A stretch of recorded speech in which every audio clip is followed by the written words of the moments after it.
and the particles. And then, as I said before, the gases have pretty much dissipated. So I'm rather optimistic that the filtering face pieces, at least the good ones, can be a real benefit to individuals and particularly to people who are sensitized. Well, that's a good piece of info for people to deal with. And again, if I just want to follow up, if you are wearing a mask and don't feel well, you may need to take it off, at least short term, and stop whatever activities you're doing. I think that's the real message. Try to get to where you feel comfortable and safe and stay that way until this passes. Yeah. So something else I'm going to throw in, not a lot of people know this or remember this, but if you're wearing a mask, you need to be intentional about improving your liquid uptake, meaning you need to drink more water, people. And part of that is because the mask not only does a good job screening these particles and stuff, but it does filter out some of the water vapor. And so therefore you're breathing drier air, and the drier air is going to allow whatever particles do get through to go deeper into your system. And by drinking more water, you're going to keep your mucous membranes, hydrated, and a little bit more ability to collect some of those particles, and then even to flush them through your system. There's pretty good studies that show that people who are being exposed to the wildfire smoke over a course of a few days will build up levels of different toxins in their body. And a lot of times that's just because they're not drinking enough water to flush them out. And I know several people, particularly in the naturopath and the integrated medicine field, who say green tea in particular, water and or green tea can be helpful in terms of just detoxing some of that stuff that's getting into your, first into your bloodstream and then into your internal organs and stuff, just because of the contaminants in the air. Well, just kind of on a side note, going in a slightly different direction, and I agree with what you're saying, and I just wanted to mention that wildfires, forest fires, things like this are not the only thing that cause these types of contaminations in the air that affect people and sensitized individuals. If you remember back, we had some recent volcanoes that had erupted and put so much ash into the air. It was affecting people thousands of miles away. It grounded air traffic through Europe for around a week. So there's a lot of things in the air that are going to affect people, and the sensitized group, many times over, even more. So I want to pick up on that as well. I mean, one of the reasons that they ground airliners in situations like this, either because of the wildfire or the volcanoes, is because of the aggressive nature of those small particles, particularly as they're compressed and put through a jet engine. They can score and damage the insides of those to the point where they can actually have engine failure. And if you think about that, if these particles are corrosive enough that they're damaging stainless steel parts, they can't be good for our lungs. So just lots of warnings to us. There's plenty of evidence around, even just common sense evidence, that would tell us that we shouldn't be exposed to a lot of this. And you were asking earlier, some of the other things people can do. Obviously, if you have whole house HVAC and if you've got filters on the HVAC, you can run the HVAC system even if you just run it on fan, because that pushes air into the house and through the system. And typically, most home air systems and HVAC systems, unless they have a energy recovery ventilator or heat recovery ventilator or something like that, that's intentionally bringing air in. Typically, those are only bringing in 10% outside air. High efficiency furnaces, the ones that have the PVC pipes instead of like the chimneys and stuff, again, those are going to bring in minimal outside air unless they're on the heat cycle, where they bring in the air obviously to dilute the gases that are being created when they burn the gas or the oil for the furnace. So if you're on the air conditioning mode and you've got a high efficiency furnace and you've got decent filters on it, running that and just running it even on the fan, on the on switch rather than on the auto switch, will make should make a good difference. Now, I also want to point out the people who have portable air conditioners, window mount air conditioners, some of these other ones that have, pipes that go in and out and everything, what they call pack units, like you see on the wall of a hotel. Oof, that's tough because there's very little filtration on those. And that's a lot of times bringing in 10, 20, 30% outside air just automatically as you turn those on. Well, most commercial buildings are spec that way. They have to bring in 15 to 20% fresh air. So they're dealing with those issues also. And I'm not going to get into the whole discussion of the energy efficiency that may not be the energy efficiency, Right. but they build the building so tight that they do have to bring in more of the outside air. And then in conditions like this, Lance, you know this as well as I do, they don't have the filtration on those big HVAC units like we have even on a smaller residential unit. So that's a tougher way to go on some of that. But at the same time, that brings up the last main point that I wanted to make, and that is that sometimes we can't rely, if you're a person or you're staying in a hotel because of, your job that took you there to New York City and all of this or whatever it is, sometimes you have to be a little bit more proactive, and particularly if you're sensitized. We talk about creating a refuge, even if you can't fix your whole house. Is there a bedroom? Is there a den? Is there a room in your house that you can turn into a refuge that's going to have better air quality and protect you? And this advance, I'm just blown away. The advance in the air purification systems, which we call proactive air purification, where you're not just relying on it to go through a filter to collect this stuff. You've got ionizers and one of the better ones I think is this multi-cluster ionization and things. These sorts of products can help create these reservoirs of clean air inside a building, so that even if you have to run the air conditioner and it's bringing in some of this contaminant and your filters aren't the greatest, at least you can protect yourself in a bedroom where you spend 8 hours a night when you're sleeping and things like that. That can be a big difference. It's not a new concept. They teach and talk about that for hurricanes and tornadoes, to have a safe area in your home, a place that's protected from things coming through the exterior walls. Well, this is just taking it to another level where you're going to keep your breathable air as clean as possible. Well, I like that analogy. You're in those cases, for a tornado. So here in the Midwest, we don't have the hurricanes as much, but it's a tornado. And that's exactly what they tell you. You need to have a secure location that in the case of a tornado, you can go into and be better protected from, the damaging effects of the wind. And in a situation like this, particularly the people who are already at risk because they're sensitized, they need to have, think about having that secure location from an air standpoint, just like we would think about having a secure location from a weather standpoint. And doing that with some of these proactive air purifiers. Heck, I was looking at the Best Living Systems website yesterday. They've got plug-in models. Literally just plug into an outlet and is enough to,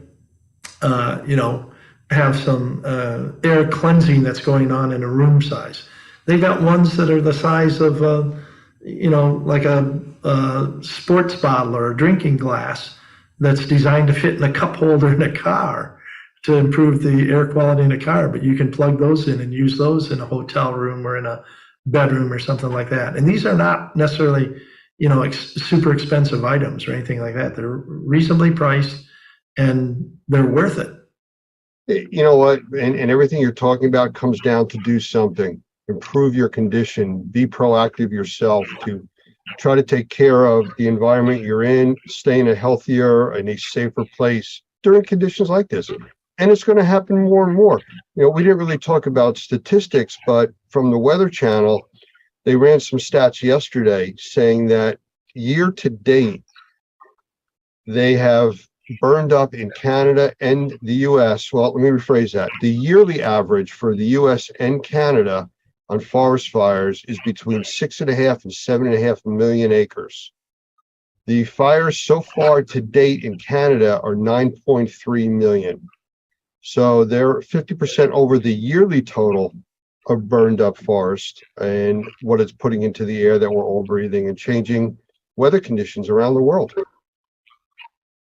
And we're in June. And we're in June. And it's That's first right. going to get hot, and the fire season is going to first come on, and then we got California to deal with and the West Coast. Prepare yourselves, people. Be proactive and take care. Well, that's what I said. Just if there's things that you can fix now, fix them.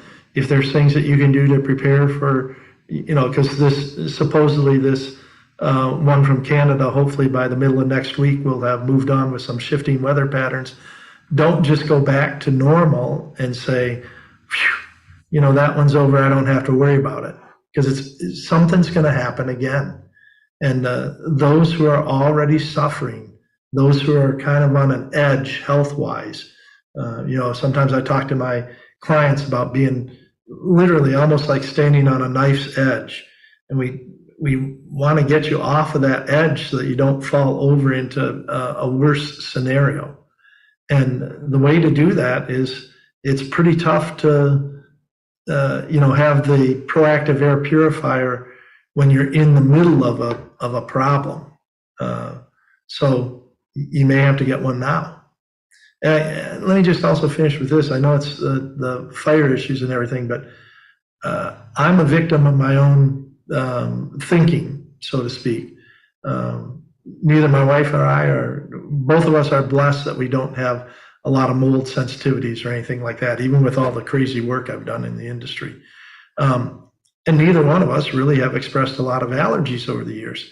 And this summer, or actually this spring, over the last couple of months, I noticed that my wife was feeling less and less normal, so to speak.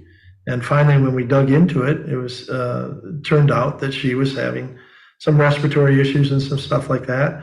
And the initial doctor visit was, yeah, it's a really awful pollen season. We never followed the pollen ratings or anything because she was never, identified as being allergic. And once we got the idea that she was, being impacted by the outdoor pollen, not something that was going on in our house, ended up getting one of the Chaos air purifiers that Normie recommends. And within hours, she was telling me that she was feeling better running that in the house. And within 2 days, she had already given it to her sister and made me buy her another one. So that's just how it Okay, then. Well, the stuff works. And, that's the whole thing. And we always talk about, even, tongue in cheek, about you either have a good filter or you are one. And it's all about protecting that you are one. You want to have as much protection around you as you can. But we are going to end this segment. I do want to thank you for your time. And I didn't mention it earlier, but this is one of the segments that we're doing in a multi-part presentation on the seriousness of the wildfires, how it's affecting the U.S. and people with sensitivities, without sensitivities, and what they can do. So hopefully you'll tune in and some of the other segments as we show them.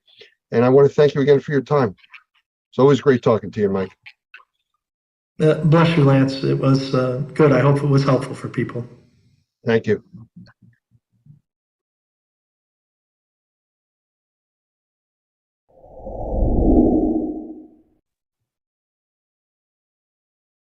I want to welcome today's guests from Robert Pettyjohn Cleaning, Mr. Robert Pettyjohn and Katie Ruther. Guys, want to say a quick hello? Hello there, Lance. It's a joy to join you and the millions watching on their computer. Thank you, Robert. Hi, Katie. How you doing? Thank you. I'm good, Lance. How are you? Good, good. Well, let's get started here. And for those that don't know, Robert is one of our senior trainers. He's involved with our certified mold assessor, mold remediation training, and he does quite a few other things for us. So could you tell us a little bit about your background and how you got involved with this indoor air quality industry? Lance just started by cleaning carpets. My wife, Karen, and I were living in Kentucky at the time, and we were looking up at the light fixture on our ceiling and saying, we're going to be here the rest of our lives, or we're going to do something else. So we had an opportunity to go to Hawaii. So we sold everything we had and bought 2 one-way tickets to Kauai and sold jewelry on the beach for a couple of years. And then, like everybody should do, but then we had a little baby born over there. This little girl here to my right and to your left. Little Katie was born over there on Kauai, and we couldn't imagine raising her far away from my mom and daddy or Karen's mom and daddy, Mr. and Miss Chapman in Easley, South Carolina. So we came back to South Carolina, and I did a few odd jobs, and one thing led to another, and I felt the Lord lead me to come up here to Southeastern Seminary to get a PhD in world religions. But he obviously had other things in mind because we were stone cold broke when we got up here. I said, Lord, what are we going to do? I answered an ad in the newspaper that said, clean carpets, make $800 to $1,000 a week. I said, well, that'll pay a few bills. So I started doing it. It was a carpet cleaning company is what it was. So I started doing that. And then one thing led to another. And I realized that I didn't know everything I needed to know. So I went looking for some other resources. And fortunately, I found them. But that's how we got started cleaning carpets in 1989 here in Wake Forest, North Carolina. We've talked in the past about diverse backgrounds and, where people are today and where they came from. So I just want to get this right. I'm visualizing it's the beach bum surfer becoming the doctor PhD, in a short trip. Well, we did a little bit of windsurfing, but not that other stuff like they do in the pipeline in the North Shore of Oahu or any of these other big surfing venues. And I was accepted into the PhD program at Baylor University and also up here at Southeastern Seminary, but I never enrolled. We were just too broke, and I had to do something else. So I never became the doctor, but that's okay.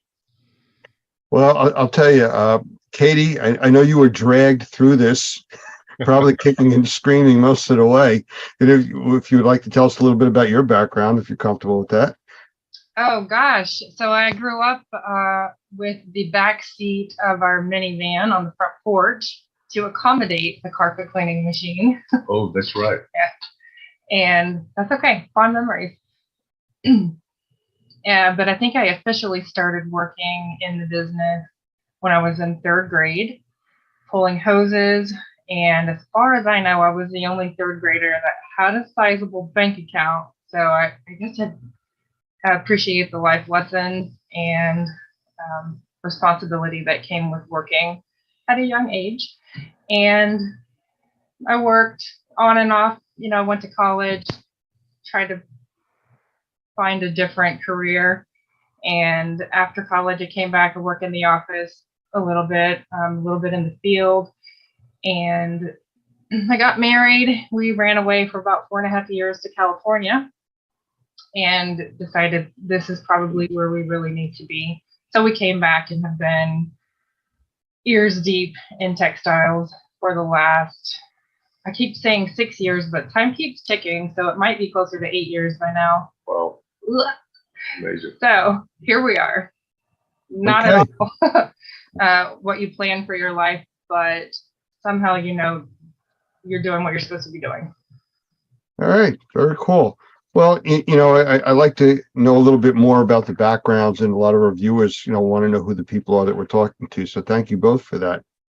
So let's get down to it. I know what you do is fairly technical as far as the technology that's used, the methodology for cleaning. It's not just spraying a chemical on something and cleaning it. So how did you figure out how to do this? Did you take training, or did you just reinvent the wheel, or how'd you wind up doing what you're doing? Well, we got started in our training, because I had done some work.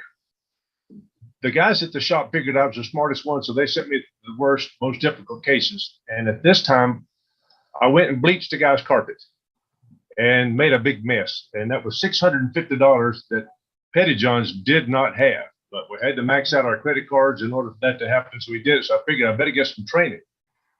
And as a result, I asked around a couple of places and found out that there was a class at Sunbelt Cleaning Supply House here in Raleigh.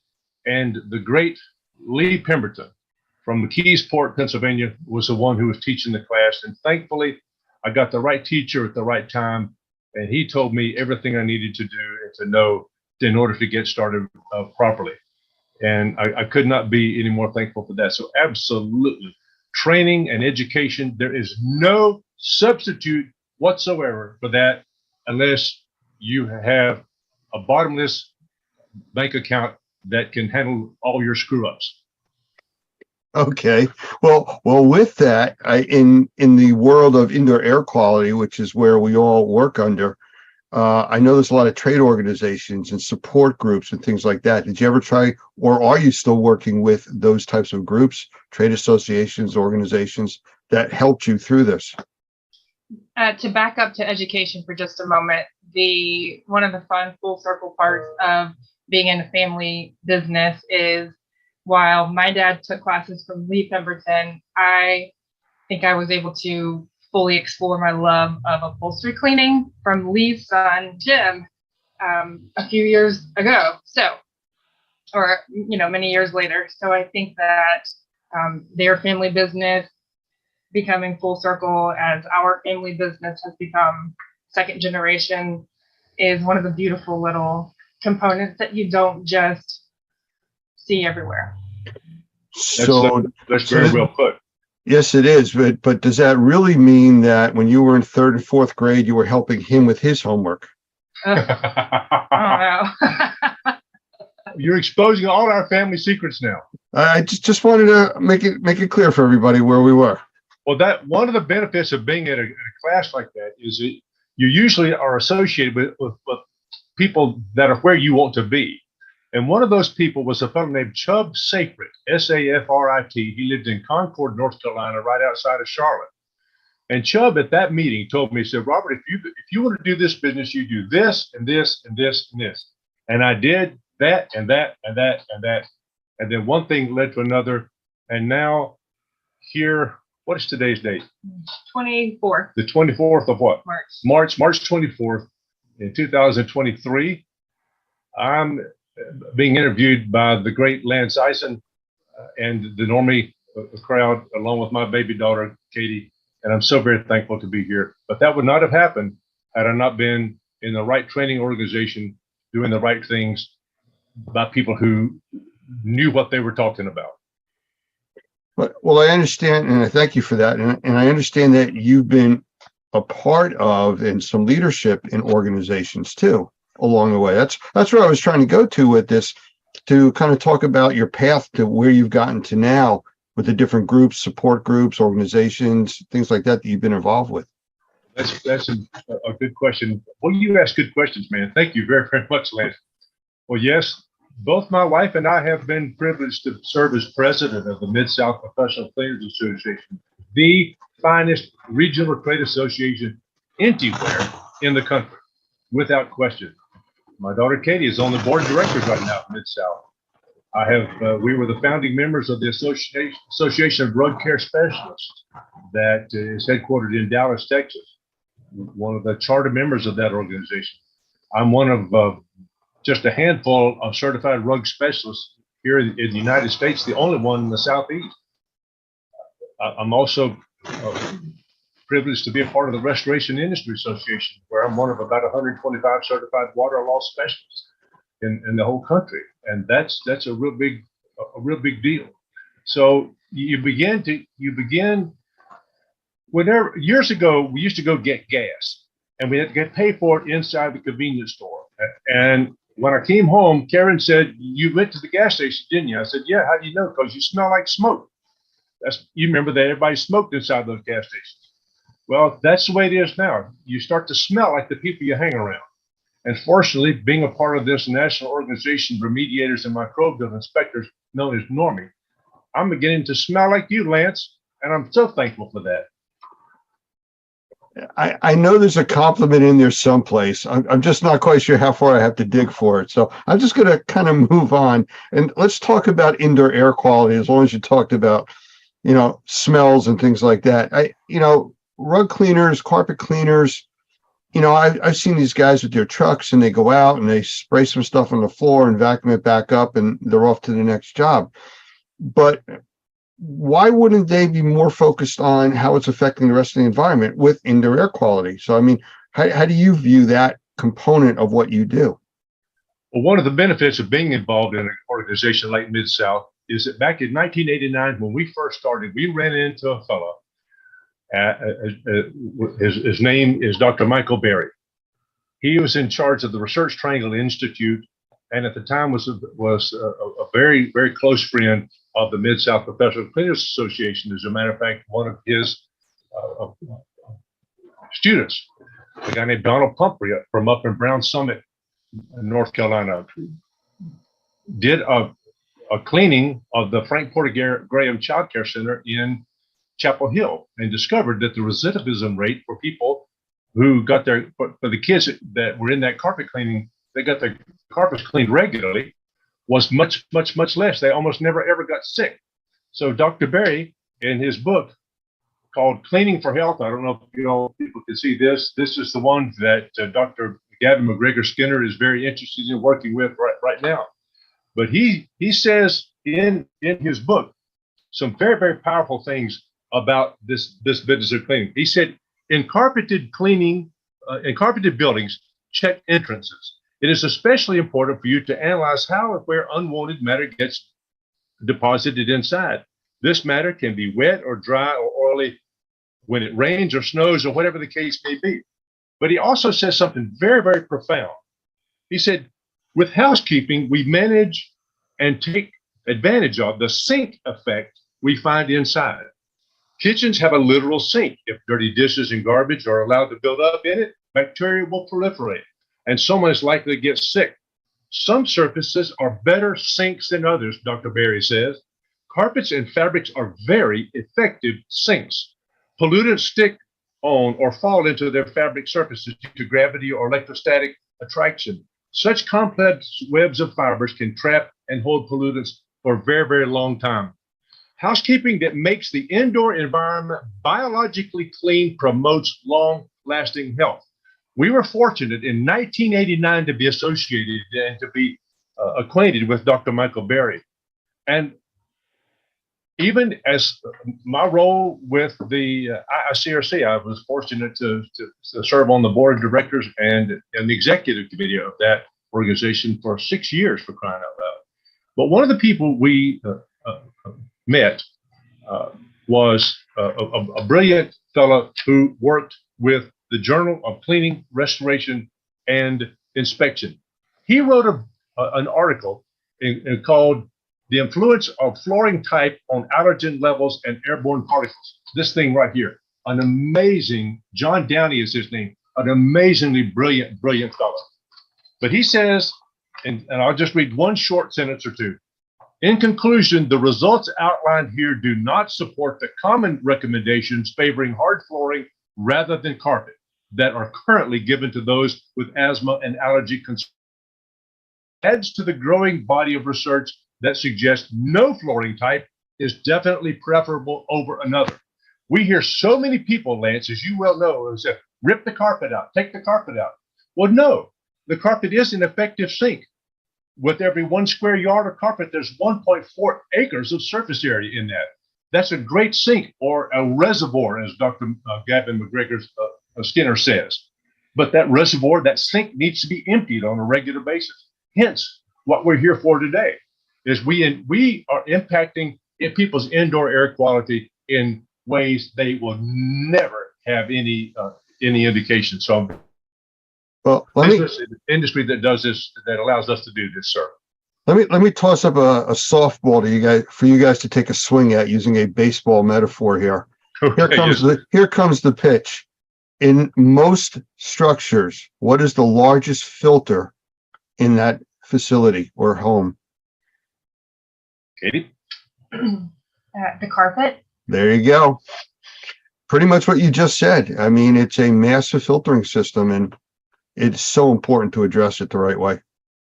It's crazy when the largest filter has been ripped out and replaced with a filter that can't hold on to anything, like a hard floor. That changes the whole maintenance protocol for the house, the whole level of expectation for the homeowner, for the inhabitants and their respiratory existence, in my opinion. But your opinion is right. And the fact is that big sink that filter has got to be cleaned and emptied on a regular basis.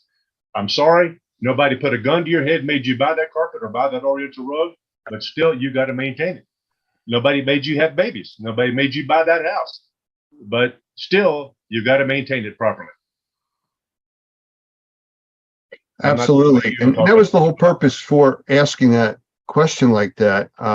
You know, when you do take out the carpeting, it does change everything. The whole indoor air quality structure changes.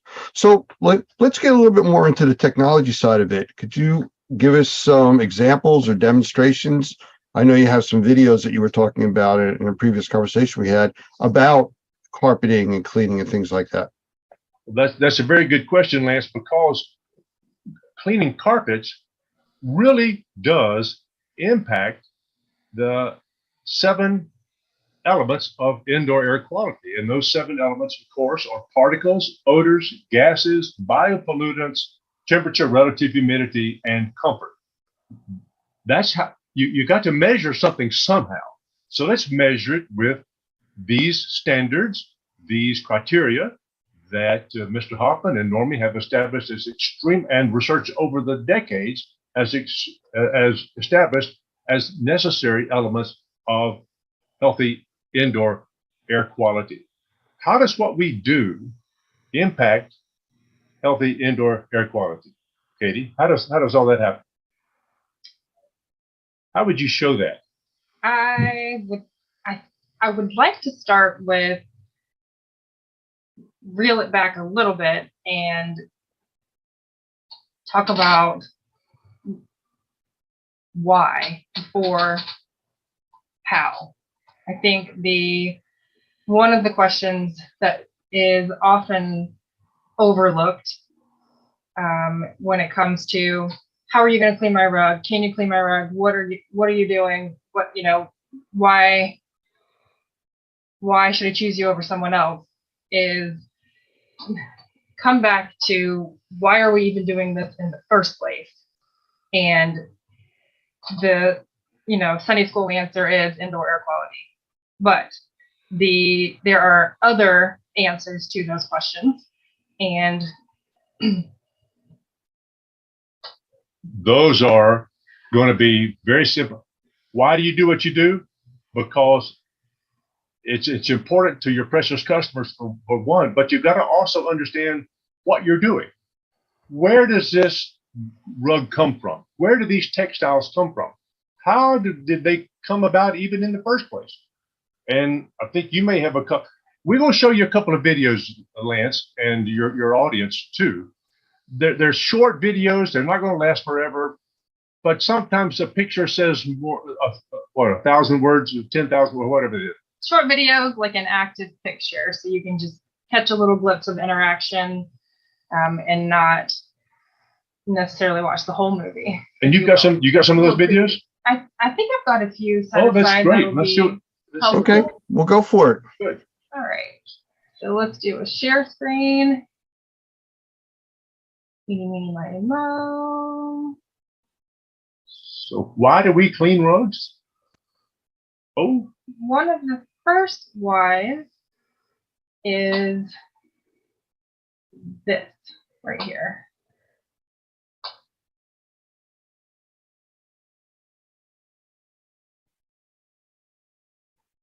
can you see that, Lance? Yeah, absolutely. And being a grandparent, I mean, that speaks volumes to me.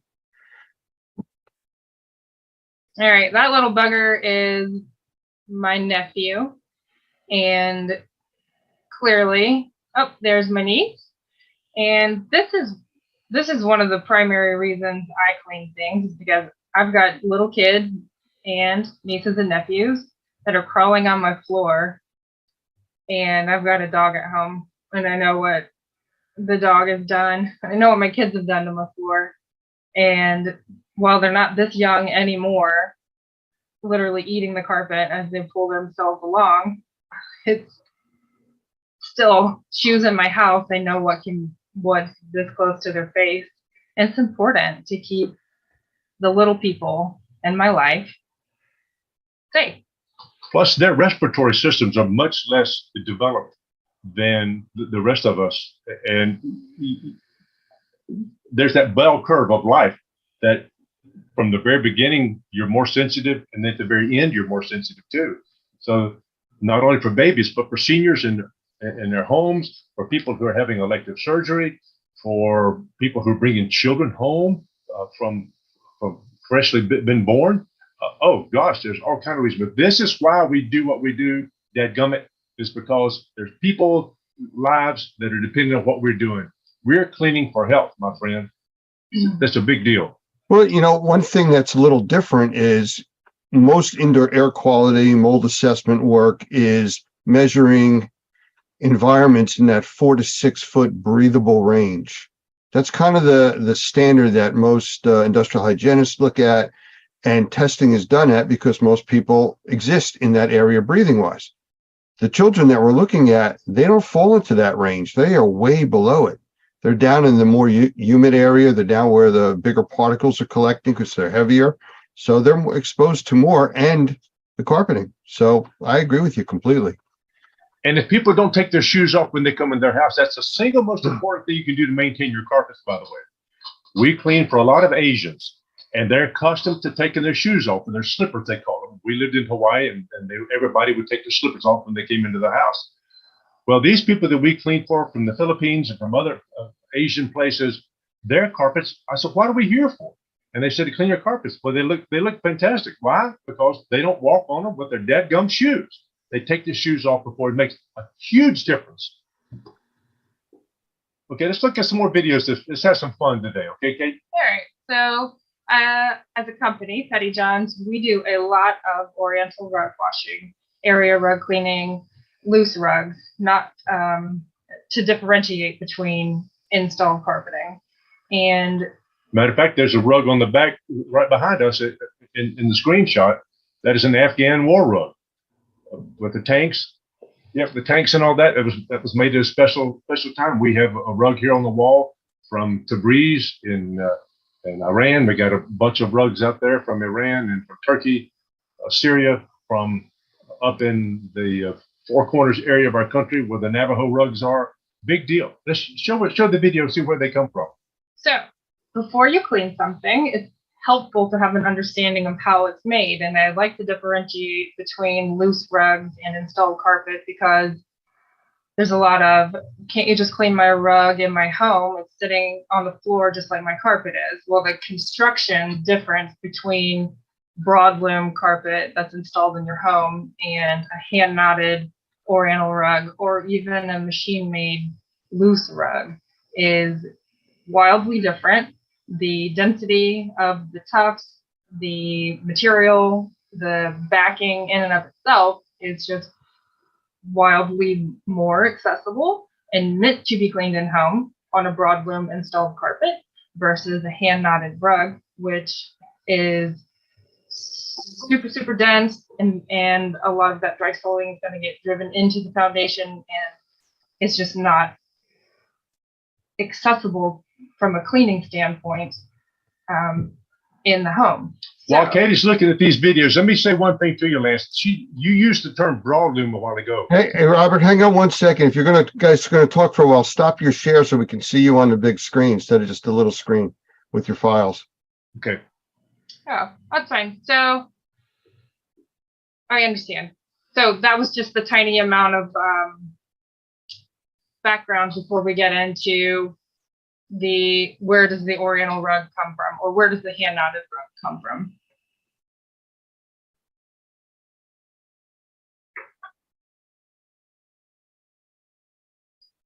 Oh my, This is taken in the Luri area of Iran. There are two major nomadic tribes there, the Luris and the Qashqai's. And you can see that this is a big deal in their lives. I mean, this was only taken just a few years ago when I had the privilege to go to Iran and see these sites firsthand. This is a something that you just don't see very much at all in our society, particularly in America, but gosh, almost anywhere. And then look who's bringing up the rear, being sure that the job's done right. Two women, by George. Isn't that fascinating? Wow.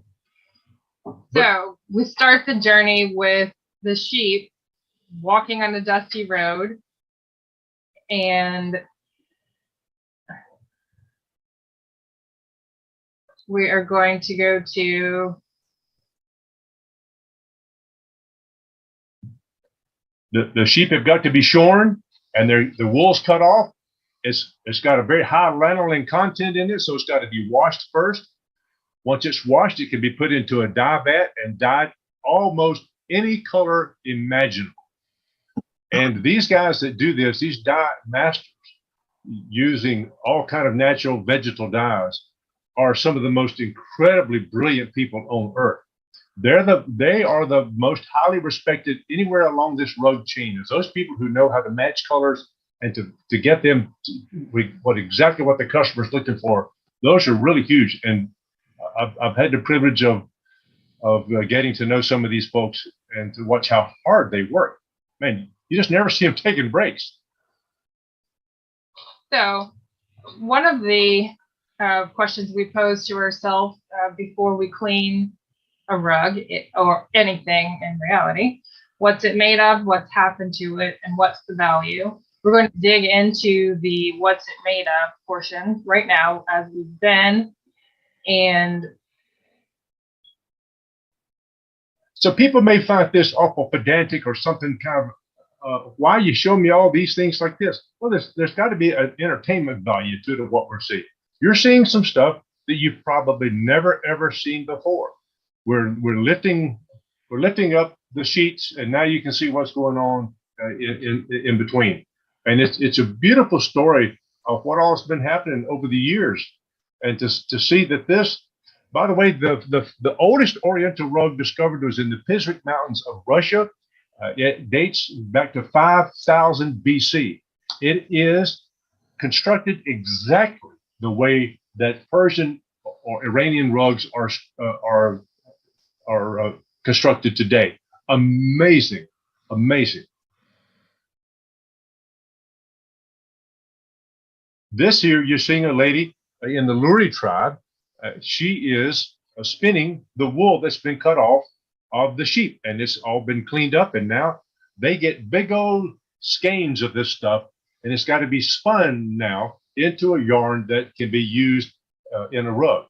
But just look at all the times that this is being held by the human hand. Look, all the oils, look at the soil that's on the ground. I mean, these things, you'll see how this is taken care of down the road. This is a beautiful process. And whether you're washing upholstery, whether you're cleaning dishes, whether you're cleaning up a television set or whatever, you got to know how things are constructed.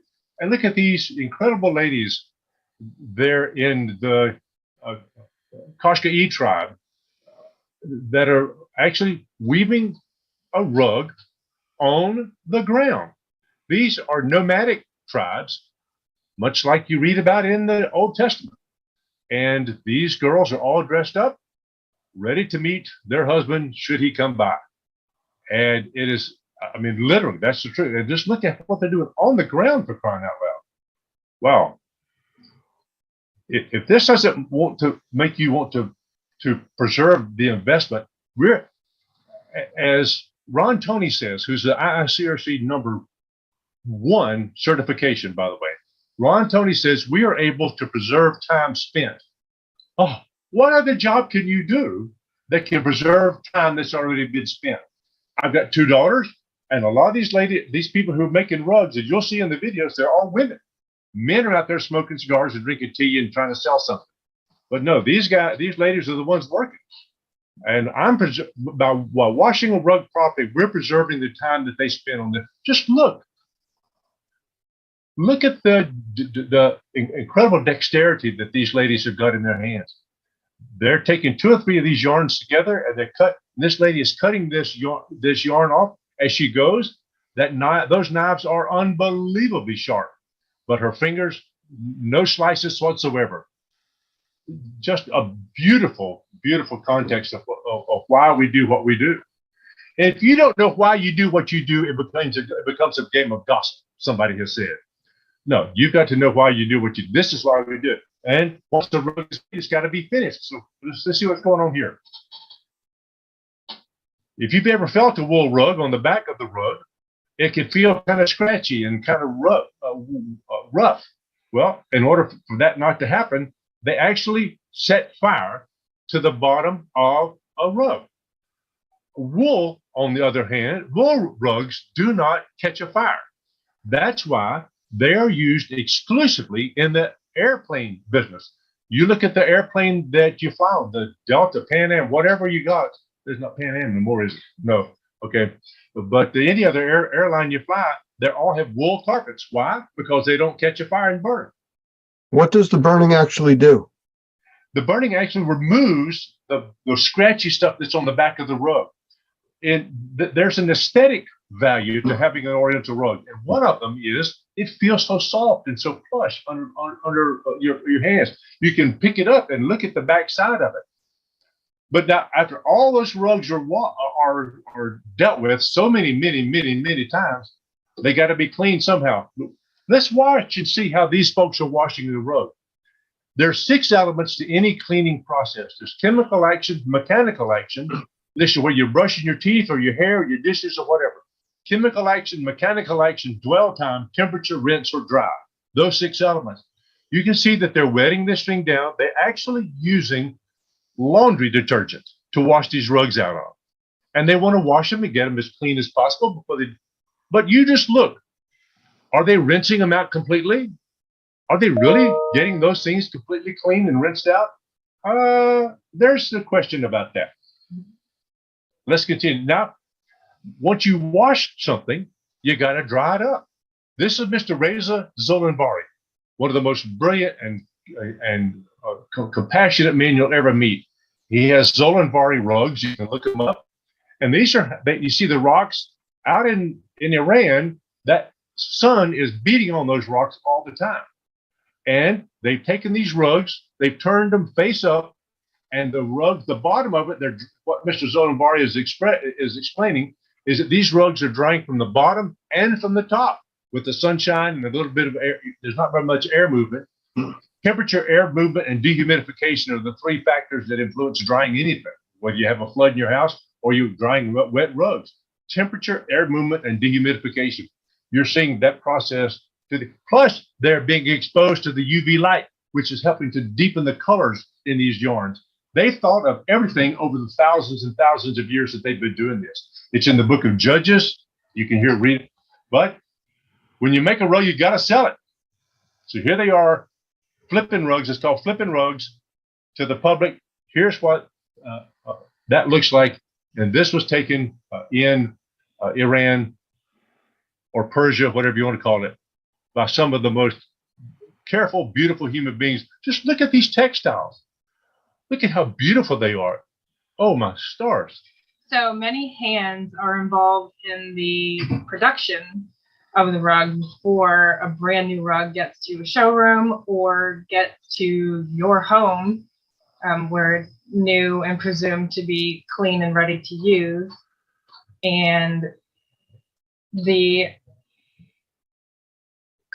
concept of clean, the definitive clean, it's kind of vague because, hold on just 1 second, you'll see in this video, it's about 2 seconds away. You're going to see Oops. that has just potentially touched a brand new item that you're going to bring into your home and your child's going to crawl across. or you're going to drop a little crumb and you're going to pick it up and eat it because that was a really good blueberry muffin and you just bought the rug so it's clean. So This is actually the very first rug I ever bought. It's actually a grain bag. I bought this at the Grand Bazaar in Istanbul, Turkey. And to be able to, and what happened was that the folks used to put the grain in these bags and put their bags on top of, on the back of the horse and take them back and forth to wherever they needed to go. So this is now, fortunately, this has been cleaned. And that man that you saw in there has got a huge, huge heart, but he is unfortunately no longer with us. A dear, dear friend of our rug industry, and he's no longer with us. So, but this is understanding where these come from and how they get around and how they make it into people's houses. There's a story behind every one of these rugs. There may not be a story behind a carpet, but there's almost always a story behind an Oriental rug. We bought this rug in Ephesus on our honeymoon when we were on the Mediterranean Sea. We bought this, the very first purchase we bought, we went downtown and bought it at the rug shop. And now this is the first thing we ever bought as a married couple, somebody would say. Or I don't want to start crying or nothing, but my granddaddy taught me how to dance on this rug. Or this is when my brother and I used to play the Hot Wheels around the outside edges of the guard border on these rugs. All kind of stories behind them. And you just mentioned one about your mama a while ago. There's stories behind them all. And these are very, very real. A lady brought a rug into us the other day, about 6 or 8, 9 years ago, something like that. And it was a polypropylene, tore up and all that. And I said, ma'am, if you'd prefer, we could just go ahead and put it up back there. And I was pointing to the dumpster. She said, oh, no. This is the only thing my mother ever gave me. I can point to you in our shop right now where the two of us were crying, and we cleaned it just like we cleaned the governor's rugs, even better. This was a big deal to me. We made this just like it was. It belonged to Jesus himself. So that's just. You know, when you're talking about how the rugs were made, the care that goes into them and everything else, I mean, just like with anything that you would want to clean or repair or fix, you have to know what it's made of. You have to know how it's constructed. Otherwise, you're blindly going in there and possibly doing something to damage it, throwing bleach on it to get the dirt out. Well, that's going to take out the color, or using the wrong type of equipment to disassemble something. So it's really important to understand how things are constructed, which is what you just showed us. So thank you very much for that.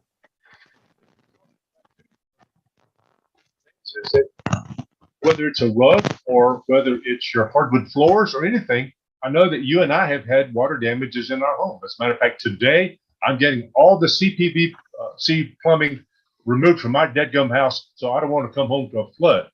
And they're replacing all that stuff. Well, I've had floods in my house when we came home and it was wet, and you've had floods in your house too.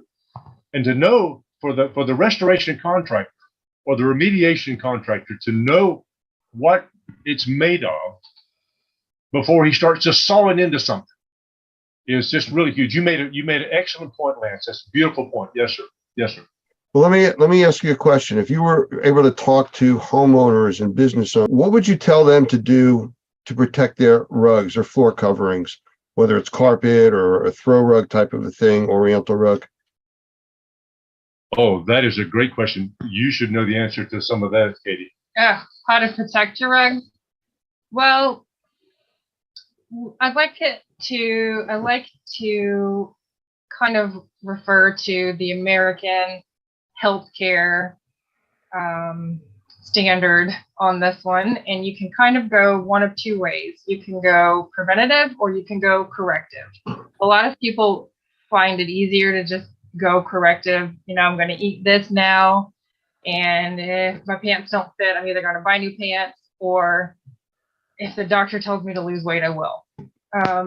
It's almost always easier and to your advantage to be preventative and cheaper. And cheaper.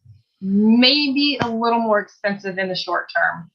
Always cheaper in the long term to go preventative. That means taking your vitamins, get your butt out of bed in the morning and exercise, or do some sort of meditation or something and get yourself right for the day. Also, preventative is imagining in the future what's going to happen. Somebody's going to spill something. Somebody's going to find something you said so funny that their soda spews out of their nose. They're laughing so hard. Then you've got to deal with cleaning up. That's happened. That's why I said that. Well, and you're exactly right.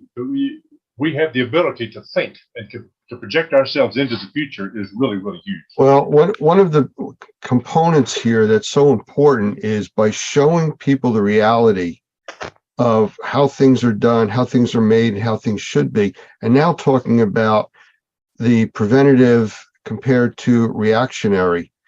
That is a major issue with most people today. Nobody, and I say nobody, the governments particularly don't want to spend money preventatively. They don't budget for prevention. They budget only for reactionary. Unfortunately, a lot of people are exposed to that too. A lot of people are short on funds, so they're not going to spend money to fix something that isn't a problem as yet. What you're demonstrating to us is the risk to that and how much more it costs down the road. I guess the easiest example for most people to understand would be driving your car for 10 years and never changing the oil. Well, it seems to be running fine. I'll leave it alone. Well, one day the engine seizes and that, $10 can of oil just cost you $5,000 for a new engine. So, it's taking care of it now before it becomes a problem is so important. Sure. I 100% agree. I highly recommend putting a protective coating on your textiles when they're new or freshly cleaned because of the simple buy yourself some time in case of a spill. Make your vacuuming more effective. You're going to vacuum anyway. You floss your teeth regularly, and your dentist knows when you don't. Your rug cleaner knows when you're not vacuuming regularly. So put the protective coating on there. It makes it almost extends to the point where it can save relationships in your life. Oh gosh, yes. Because at some point, your child might spill a chocolate milkshake on your dad's rug. And is that what your child did? I think so. I think so too. And even though the rug was protected, there was a very brief moment that was captured. You could feel it, the tension in the air.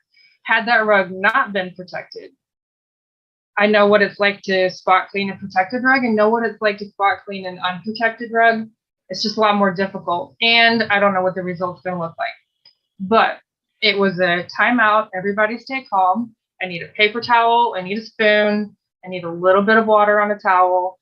And the milkshake scooped right up into the towel. And within, honestly, about 2 minutes worth of work, we had that rug back to pre-loss condition. And there were no hard feelings other than the milkshake, the effort put into the milkshake, which you can't help. But stuff is going to happen. But you bring up a good point. A lot of times, people who are visiting with you in your home, they'll spill something, and they'll never tell you. They'll just overlook it and hope you don't notice it or something. And now you've got some funky mess somewhere down the road that you got to deal with. Had that rug been protected properly, like you said, or at least have the knowledge of somebody that knows what they're doing in order to clean that rug or that piece of upholstery or whatever the case, those things are very, very expensive. And being able to take care of that. And that is also one of the components of indoor air quality, which is odors. And some of these odors don't show up until the humidity maybe get high in the air or something. Now it gets kind of funky. So these are real life situations that we come across with all the time. So to bring one of your previous questions back full circle, what is the carpet cleaner? What does the rug cleaner even have to do with indoor air quality? I have a video. I will share my screen again. A video that's going to kind of walk us through. Now that we know what a rug is made of, how it's constructed, we can look at the entire rug cleaning process and see what is important about the rug cleaning process and how it is critical to the indoor environment. I can pause this as needed if we get chatty about something. So this in our shop here, here's another war rug. Clearly we have a theme in my household because my husband was in the military. And this is a not a true Afghan war rug. It was made in Pakistan. And the first, I do hate that. Let's go back. The first thing we do is inspect it just to be sure that we're all on the same page with the client, because no matter what kind of service you're providing, setting the expectation with your client on the front end always makes it easier to do your job right. That's the same way it is with mold remediation or anything we're doing at any company, whether we're doing mold remediation or carpet cleaning or upholstery cleaning, whatever. House painting, whatever it is. By the way, that's Andrew right there. That is my husband. By the way, this guy in this video is an Iraqi war veteran, a Purple Heart recipient, a man's man. He's not scared of nothing. And he happens to be my son-in-law, and I'm very, very thankful that he's part of the family.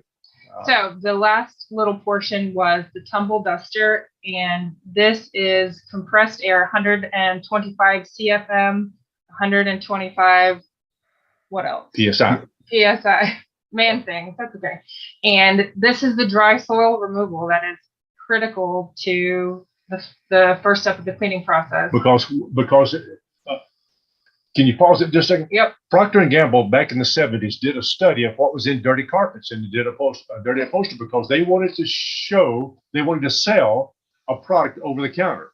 And they discovered that about 78% of the soil that's in carpet is dry particle soil that can be vacuumed and taken away.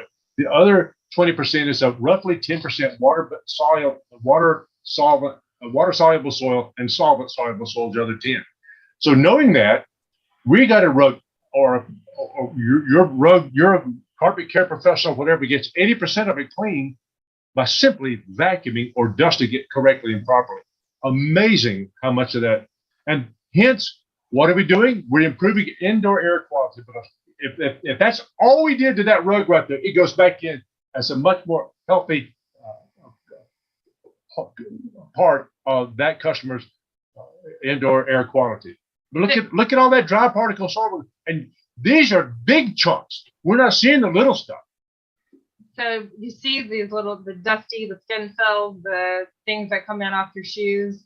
And I think you've said in the past, if you were to only do this, you'd still get an 80 on the test, which I'd like to point out as a child was not acceptable. And as a rug cleaner, I still don't think it's acceptable. So we'll continue on. I am slightly embarrassed that's how much came out of a rug from my house. That's okay. So here is 1,200 gallons of naturally softened rainwater that we harvest from our roof. And we will put a rug, depending on structural integrity, condition of the rug, and soiling. Will go into the wash tub. A couple different factors will play a part into it. So swimming around with a little cleaning agent, the rug will release the water-soluble soils and things that can be addressed by the cleaning agent. And if there's urine in the rug, it'll spend a little more time there. This is one of the elements of the cleaning process. There's 6 elements to any cleaning process. Chemical action, like you saw some detergents inside that wash tub. Chemical action, mechanical action. This is mechanical action. You brush your teeth, for instance. This is brushing your rug's teeth. Chemical action, mechanical action, dwell time. You don't stick a rug into that wash tub and then pull it right back out. Give it 30, 45 minutes of dwell time. Chemical action, mechanical action, dwell time, temperature. That rug is at a certain temperature. Then rinse and dry. Those 6 elements. If you wash your hair, you rinse it. You don't just walk out of the shower. No, you rinse yourself off. The same thing happens in a rug. You rinse it off. And now this goes into the wringer rinser to where it's rinsing a rug off. If you could stick yourself in there, it would be really good. That would hurt. No, it hurt, wouldn't Okay. it? So we have a little bit of warmth to the water, not hot water, a little bit of warmth because we know that does a little better job of rinsing out the cleaning agents. It's going to slowly creep through this process. And on the other side of those jets is our those little rubber guys right there that kind of squeegee out a lot of the loose water. So That's just like Granny had it in her wash thing in the back of on her back porch. yes. She kept all the National Enquirers in there though, that instead of washing rugs in it. Oh my Didn't goodness. I don't know. Okay. And then the rest of the water is spun out in the centrifuge, which is going to spin at about 960 RPM. And it's a little faster than the Gravitron at the fair. It would literally liquefy you if you got into it. That's And 10,000 PSI is what it is. That's the RPM. yep. And then the final grooming. When you wash your hair, you comb it when you're done so that it doesn't dry out and knotted and tangly.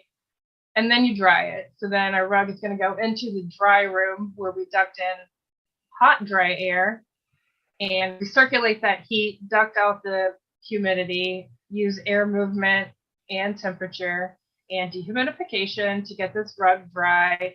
Most rugs are going to be dry in that 4 to 8 hour window because we're able to really seal it in and get it nice and warm and a very effective drying system.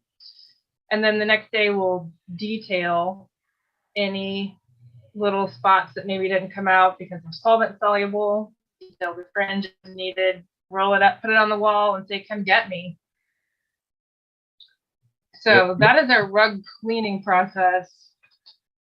And that is how you pull particulate out of a rug to make it a clean, healthy filter again. And we do the same thing with upholstery too. We blow it off to get the dry particles out of there. By the way, we've had extremely good success, even with moldy upholstery, to be able to blow it off, to put a disinfectant on there first, blow it off completely with 125 PSI, 125 CFM, and then wash it again thoroughly, and then blow it off again, and then test it and send it off to the lab, and it comes back food grade clean. We've taken rugs that we put 15 gallons of raw, untreated sewage, doo-doo, on those rugs, rolled them up for 4 days, and taken them off and cleaned them and got them washed and clean. Send them to the lab up in Grand Rapids, Michigan, where they test all the cereal boxes and all that, and it comes back food grade clean. That's a huge, huge deal for people that have mold in their homes, or they have any kind of an illness or something that's causing them to have bad indoor air quality. Well, we can now, my goodness, we can save the roads, and there's people all over across the country who can do the same thing. One of the things that Katie was talking about is preventive maintenance. One of the preventive maintenance ways that you can do this is to research your area and find somebody who is a certified rug specialist with the Association of Rug Care Specialists, ARCS, or look up Normie, NORMI, and look for a Normie professional. That guy should have done his homework enough to know who the rug professionals are in his area, who the textile professionals are in his area, because none of us is good. Well, almost none of us is good at everything. Speak for yourself. Well, before you kids start arguing, let me jump in here and say that obviously the passion is there for what you do and how you care about your customers and their property and how you take care of it. So kudos for that. Absolutely. We only have only the way we were raised. It's only the way we were raised, Lance. Mr. and Miss Chapman ingrained that into Karen, and my mom and daddy surely did the same thing for us. Well, they did a good job, but we have a few minutes left. So is there anything you'd like to wrap up with or say to anybody watching this?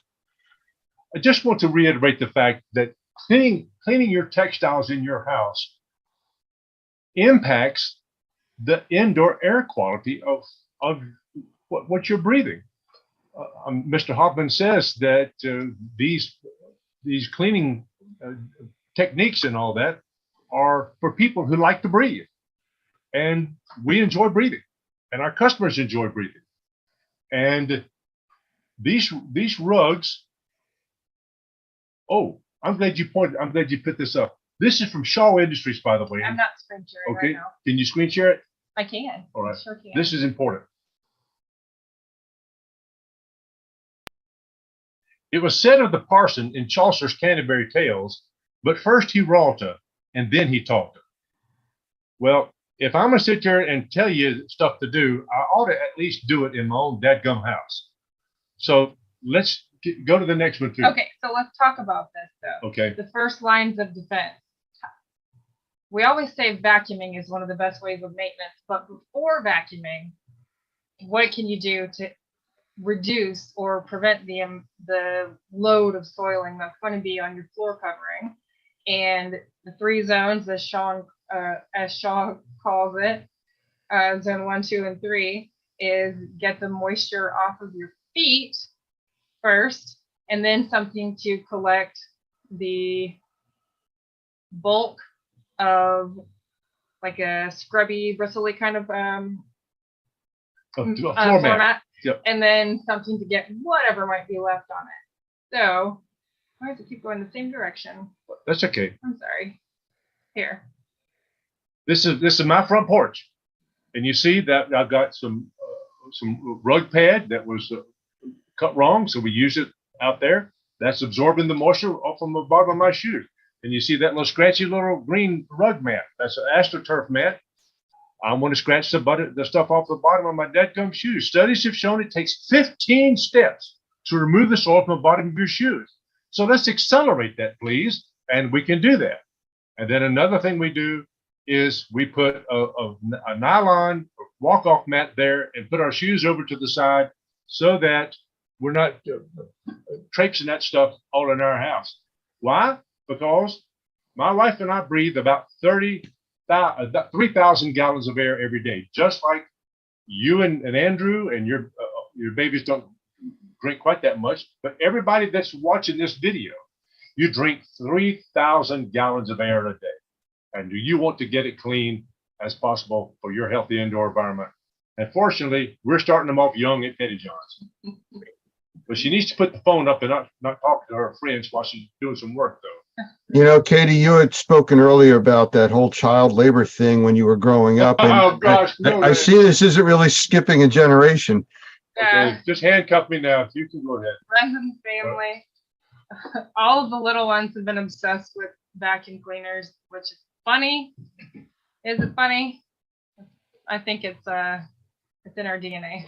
But it goes back to these things here we're talking about here, Lance. These cleaning for health. Research has shown that if you can identify where the reservoirs or the sinks are in your house, or in your office, or in your car, or anywhere, then you can identify the pathways that that reservoir takes to get into your lungs or into your body, that a germ or a virus or a mold spore or something would get into there. Then you can interrupt that pathway and stop that from getting into your body. This is one of the beautiful things that Dr. Gavin McGregor Skinner is teaching people to become essential cleaning professionals. And by the way, during the corona, you remember we called some politician's office and told him that we cleaned the governor's rugs. And he said, okay, you're an assistant cleaning professional. So we got that designation early on. And how many times have we taken a rug and taken the ATP meter and before and after and seen the reduction in organic load almost non-existent? We had fun playing with that during COVID when everyone was hyper aware of ATP meters and organic load. And we tested a random rug out in our shop. I think it had urine in it, so we knew it was going to have a decent organic load to begin with. And when we were done cleaning it, literally right out of the centrifuge, we groomed it, we put it on the poles like you saw in the video, did another ATP swab on it, and did one of those cartoon eye rub things, did another swipe with another test, and it said 0. We were like, did you do it right? Unbelievable. No. Well, I'll tell you what, I want to interrupt you here because I think you're giving away all the secrets to part 2 of Petty John Cleaning here. So we're just about out of time for this segment. So if we can wrap this up, maybe we'll do another segment in the near future and go into some more detail on that. Well, fortunately, this business is in our blood. My granny lived at 25 Liley Street in Somerville, Georgia, right across from the Bigelow Sanford rug mill. And she babysitted all the children for the executives of that place. My uncle was a dolpher there. Both of my aunts worked in that rug plant. And my daddy's PhD is in organic chemistry, for crying out loud. And he worked at DuPont for 35 years in there as a senior research chemist with them, and developed a lot of different textiles that we use today, as a matter of fact. And fortunately, it's in our blood, but also a respect for the people who made this rug is in our blood, and respect for our precious customers is in our blood too. We're not here. John Donne says, "No man is an island unto himself." We're not here by ourselves, and we're part of the whole. And what we do impacts people's lives. And that's the beautiful thing about Normie, is that Mr. Hoffman and you, Lance, and Roger, and all those guys, and David, and all those guys out there are just are preaching this sermon over and over and over again. And it's taking.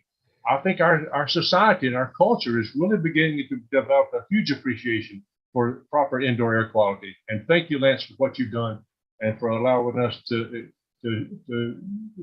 look under the sheets to see what's going on at Petty John's too. Well, Katie, Robert, I thank you very much for spending this time with us. Very educational, and maybe we'll do this again with a part 2. Well, that'd be fun. Thank you. Thank you so much, Lance. Thank you, Lance. Take care.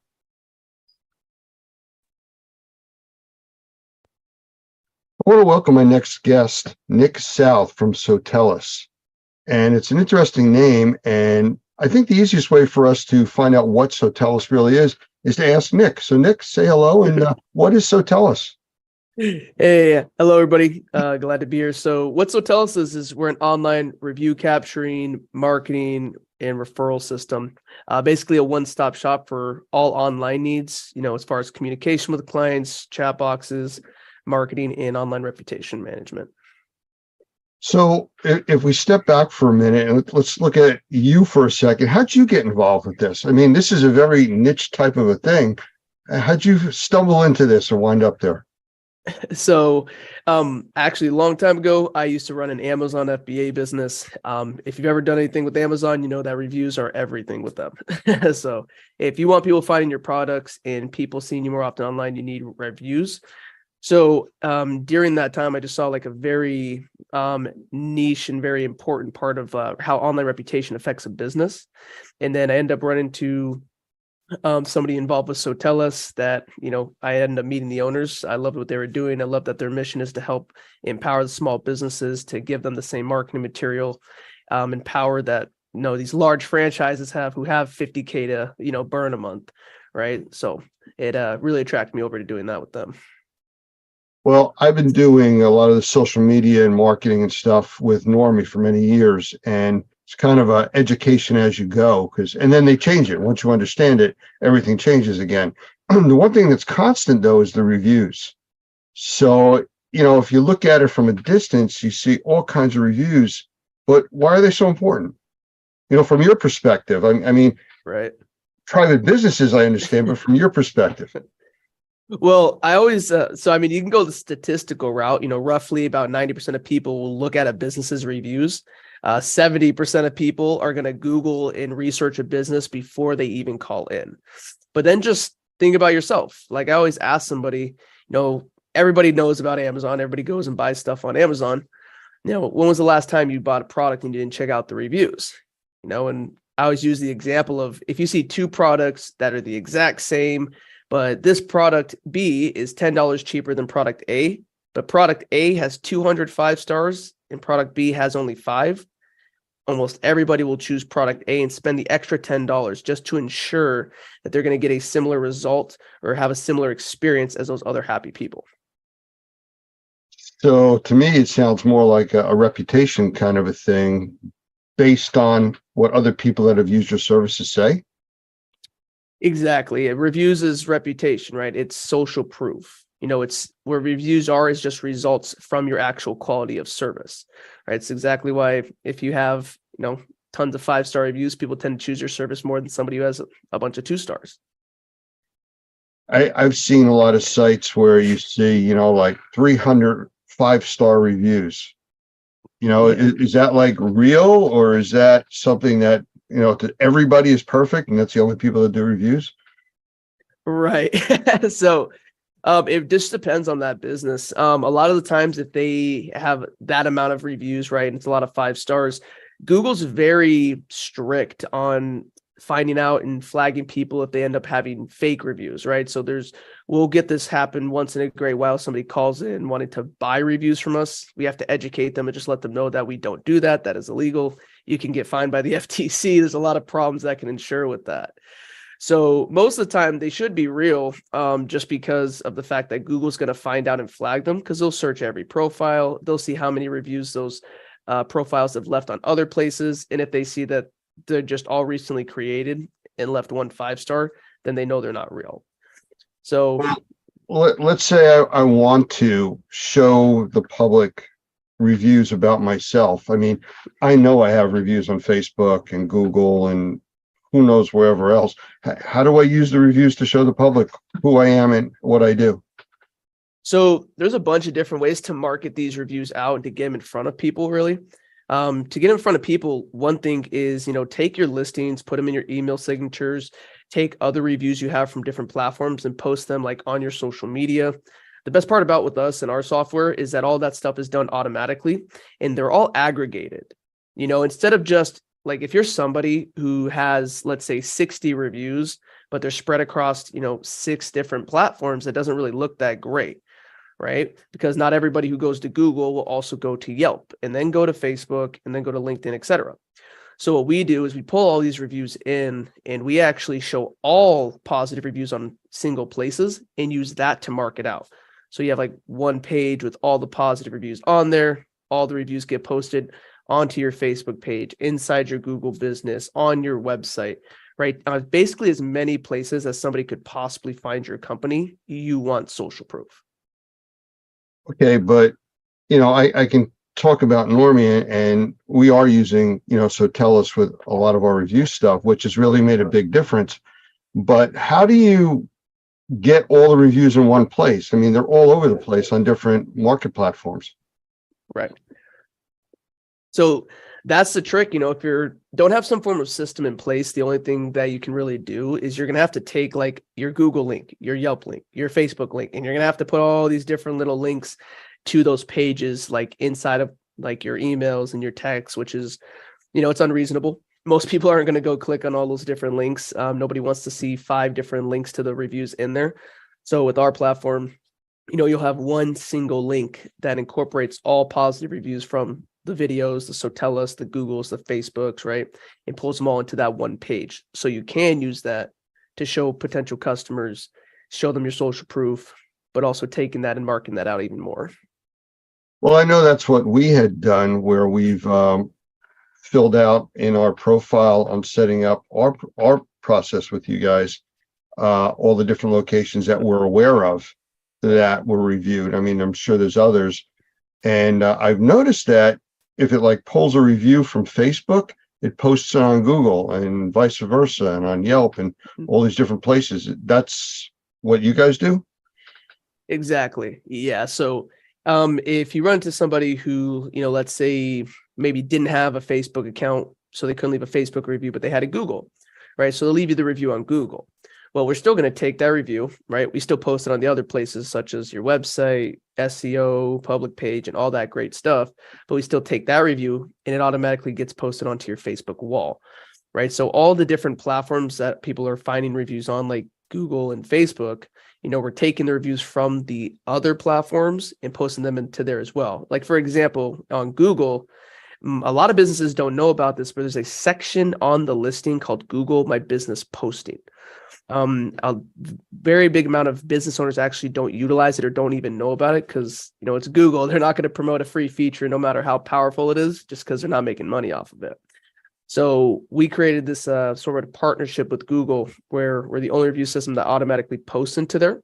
So if you do get a review on a platform, like let's say it's a client that doesn't have any platforms, they don't have Google, Facebook, Yelp, etc. It doesn't matter, right? We'll still get the review with us, and we're still going to post it into the Google Business, onto the Facebook page, and onto about 5 additional places after that as well.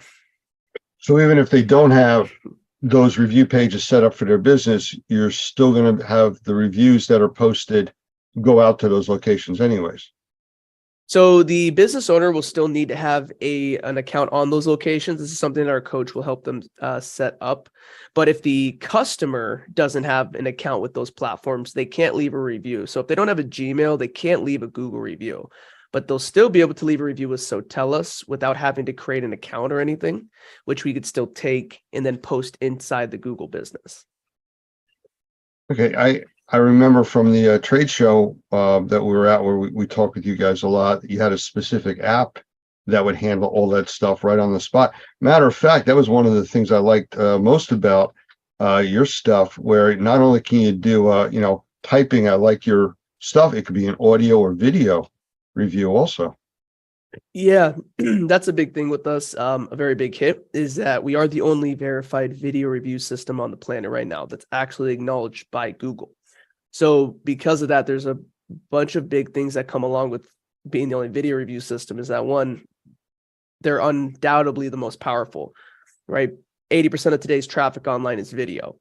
Okay, so it's like everybody has seen a 5-star Google review that doesn't even have a review. It's just a rating, or they just said highly recommend. Right. But when you see a video of an actual customer that's been verified by another company showing and proving that it's real, and that customer is just raving about how much they loved your service, they loved your product, the great business owner that you are, right? That becomes a lot more powerful and enticing for potential clients. And then on top of that, the great thing is that they're also the fastest ranking reviews because they're the only ones that are able to be played and watched more than one time. But you're able to capture those on person with a patented mobile app that we have. So you just pull up your app, click a button, put the customer's name and number in, and get the review right then and there. And that way, that's why we have such a high capture rate, is because we figured out that just sending out invites is great, text and emails, of course, following up with them. It creates a higher conversion rate, if you follow up. But when you ask somebody in person, like right after the service is done, right at the height of their either excitement, their emotions, their gratitude, right, that is the best time to get a review, is right then and there on the spot. Because even the customers that want to leave reviews, not all the time, they don't always leave them just because something comes up, right? As soon as that service was done, they might have had to run out the house 2 minutes later to go grab the kids from school. I work for a review company, and that's happened to me before. So that's why the mobile app is such a useful tool, because you can capture a review on the spot in under 30 seconds. Complicated to do. I've done those, but I haven't been out in the field recently doing that. And, is it a changed process, or is it just really click one button? This is just click one button. You pull up the app. There's 3 types of reviews and 4 total buttons. It's that simple, right? It's video, audio, text review, or send an invite. If you're getting on the spot, you're choosing between the 3. Click whatever review you want. Just put the client's name or initials, and then you can do number or email. And then you just get the review right then and there. About as simple as it gets. Yeah, it could not be any easier to capture a review in person. One of the things that I noticed, and I had done this several times when I was out at trade shows and stuff, I've gotten video reviews, audio reviews from what I would call influencers. And, the regular reviews powerful, but when you get somebody that's an influencer in that industry and they're giving you a video review on the spot, you can buy testimonials like that if you would want to. I mean, it's great. I totally agree with that. We actually have in my, I have a presentation that I like to show people just how I explain the system. And in there, we have a lady named Heidi Powell. There's probably going to be somebody who watches this who knows who that is. She's very big in like the fitness space. We got a video review of her because one of our clients actually did a DJ thing for her wedding or something around those lines. But because of that, we got an awesome review of somebody who has I think over 500,000 following or more. Right. So, and then being able to also get that person to also share that on their social media, which is what our system also does. I mean, you can't even buy that type of publicity. I know when we first introduced you guys to the Normie base, there was a lot of excitement about it, which there still is, but Doug Hoffman, our CEO, actually did a lot of personal video reviews for some of our members, especially our charter members and people that have really been around for a long time. And again, I consider him an influencer with the industry. That was a very powerful thing for a lot of these people. Yeah, 100%. Again, like having a figure in that industry giving you the review. We have a coach who does something similar. Her name's Krista Mayshore. Another online, she's pretty well known and influencer as well. But in the real estate industry, she's one of the largest well-known coaches. And all the people who go through her coaching program, a lot of the time they'll send, her the invite to get their first video review. Right. So when, obviously getting somebody of that magnitude in that industry, right, it makes a huge deal, especially when people are going and checking out your service and trying to look at your social proof and if you're an established company.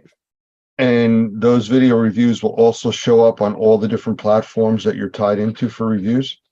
100%. Yeah. It goes to the public page with all the other reviews, the website, Facebook, Google Business. Also, they get to share it on their Facebook as well in front of their friends and family, all with a call to action from the business as well. So it goes on about at least 6 to 7 different places minimum.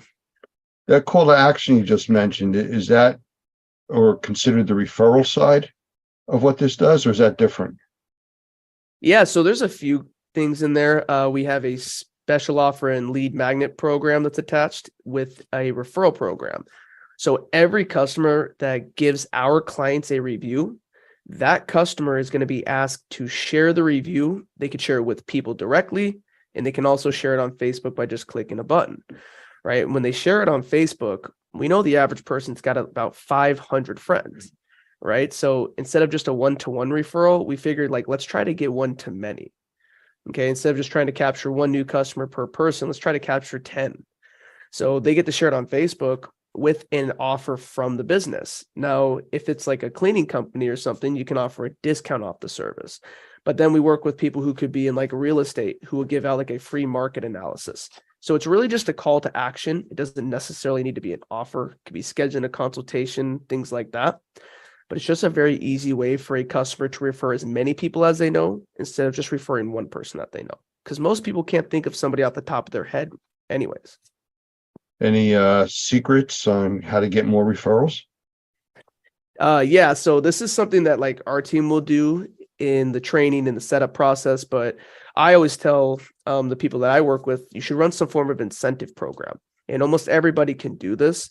There's a few industries where we do have exceptions that we have workarounds to, but a big thing is just an incentive program. Tell a customer hey, if you share this offer on Facebook and anybody who claims this offer from you, I'm going to give you a discount off your next service with me. So it could be a share one, get one. If you share this 10% and they claim it, you get 10%. But maybe if it's a one-time service, right? Maybe something you don't need consistently or on a subscription, then you can just offer out some kind of, almost rebate. Hey, if you share this and somebody claims it, I'll give you a $20 gift card to Starbucks. Right? That's a big one. People just giving out gift cards if they refer people into them. So to me, that sounds like a lead generating program. I mean, is there a way to capture the leads automatically, or do you have to manually go and look for them, or how's that work?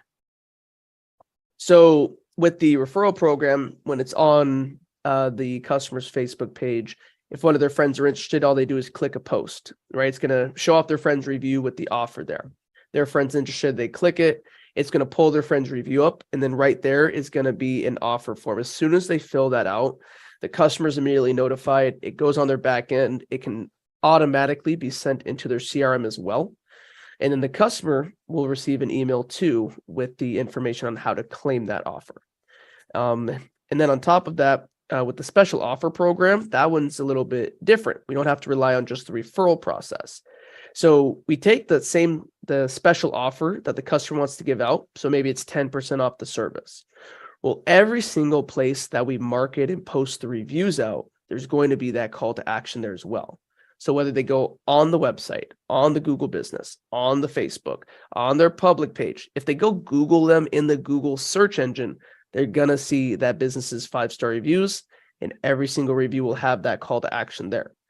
So the whole purpose is just making sure that any possible place that a potential client could find the business, We want their reviews and the call to action there.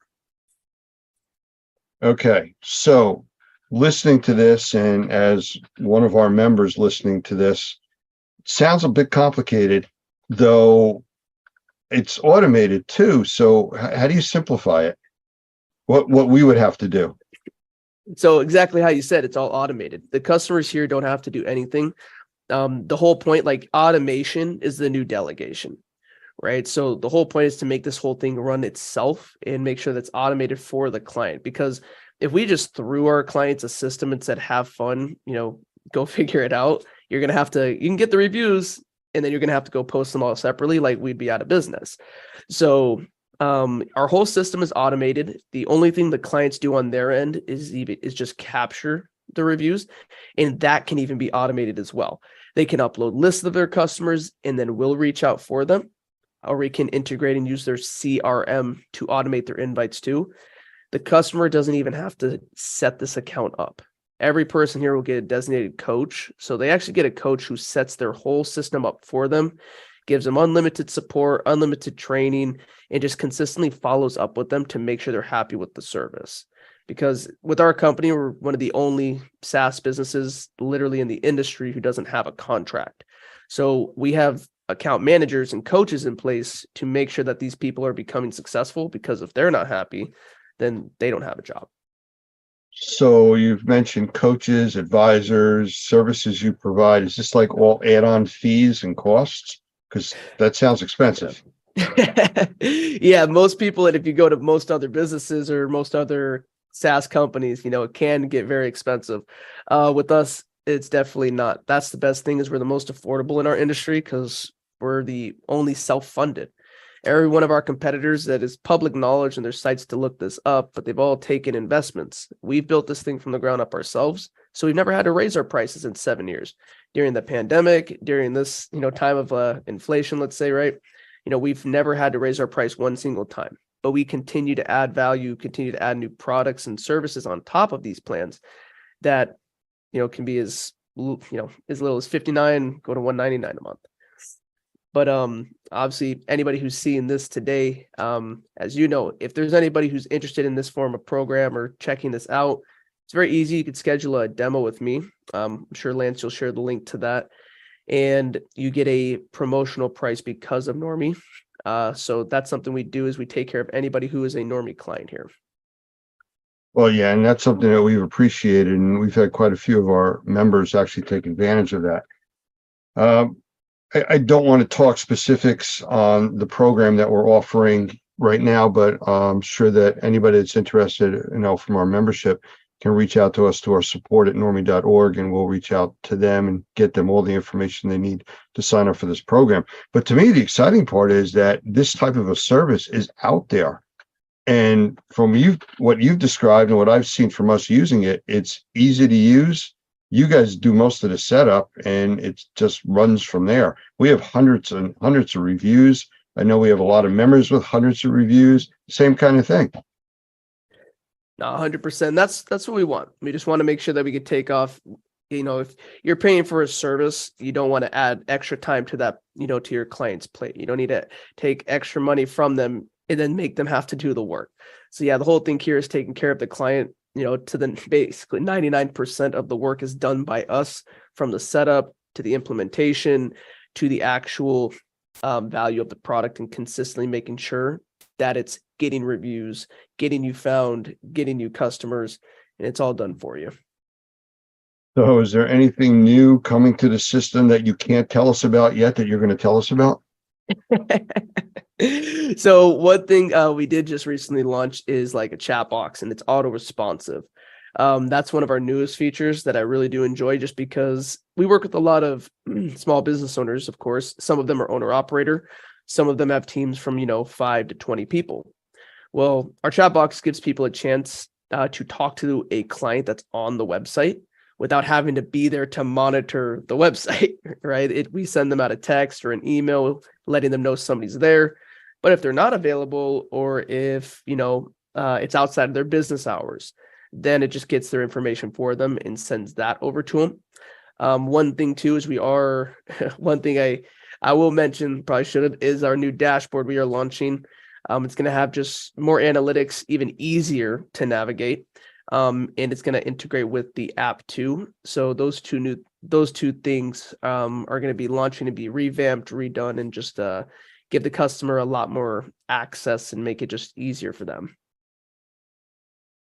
Okay, well, that is new stuff. So if our members wanted to reach out to you for more information, how would they contact you? The easiest way I would say would be to go to Sotellus.com and go to /Nick. So you just put Sotellus.com /Nick, Nick. It'll take you right to my calendar. You're just going to pick a time that works out best. I'm going to jump on a one-on-one meeting with you. I'll answer any questions that you have. I can break down the whole product and just show you how it all works. But to get the best price, they're going to have to let you know they're an active Normie member. 100%. You need to let us know that you're Normie because you get a massive discount here when you come from Normie. So if you don't mention it, I'm just letting you know that if it's me or if you end up talking to one of my other sales guys on my team, you're going to end up paying about double the amount if you don't mention Normie. Well, we appreciate that. Nick, I appreciate you spending time with us. Anything else in closing you think our members should know about? I think we're all good. Just again, make sure to manage that reputation. Keep getting reviews, guys. Don't set a limit on that. A lot of people think once you get a certain amount of reviews, it's great. Just a statistic to remember, 85% of people will disregard reviews older than 3 months old. So if you don't have a system in place and an automated process to consistently get new reviews and build your reputation, eventually you fall by the wayside, right? Or your competitors start to outrank you and outshine you.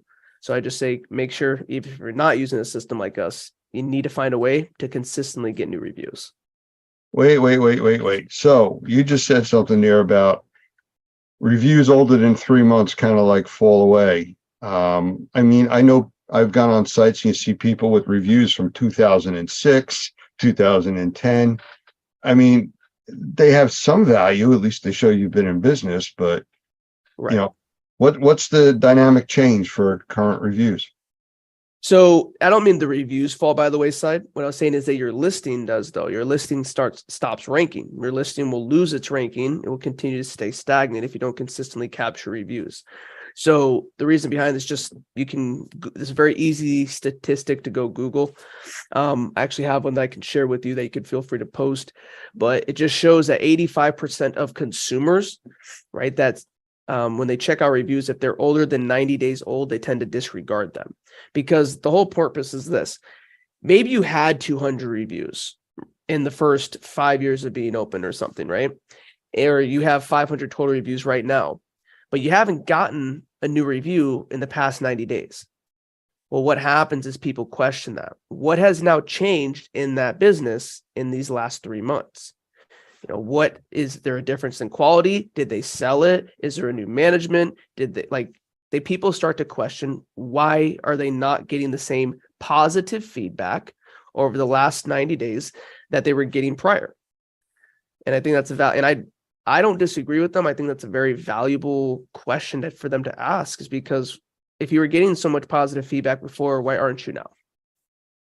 Well, that makes sense. And that clarifies my question because I could see value in old reviews being on the site, showing a history, Right. but it makes a lot of sense if you're not getting anything current. All right.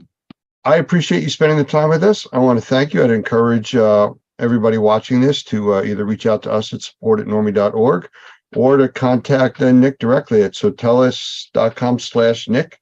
Yeah, /Nick. Make sure to put the /. /. All right. Thank you very much, Nick. No problem, Lance. Thank you. When you start on the pathway toward professional success, you have to know what the goal is and how to get there. Normie exists to help in that process. It's not just about taking a class to get a license, but also about starting on a pathway to professional success. Whether you want to work for yourself or be the best qualified employee on the team, this path will take you there and help you succeed. Pick a track, click on the class, and get your journey started. Normie is here to support you all the way to become the Normie Pro professional you want to be.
want to welcome everybody to today's episode, Fire More Than Flames and Smoke.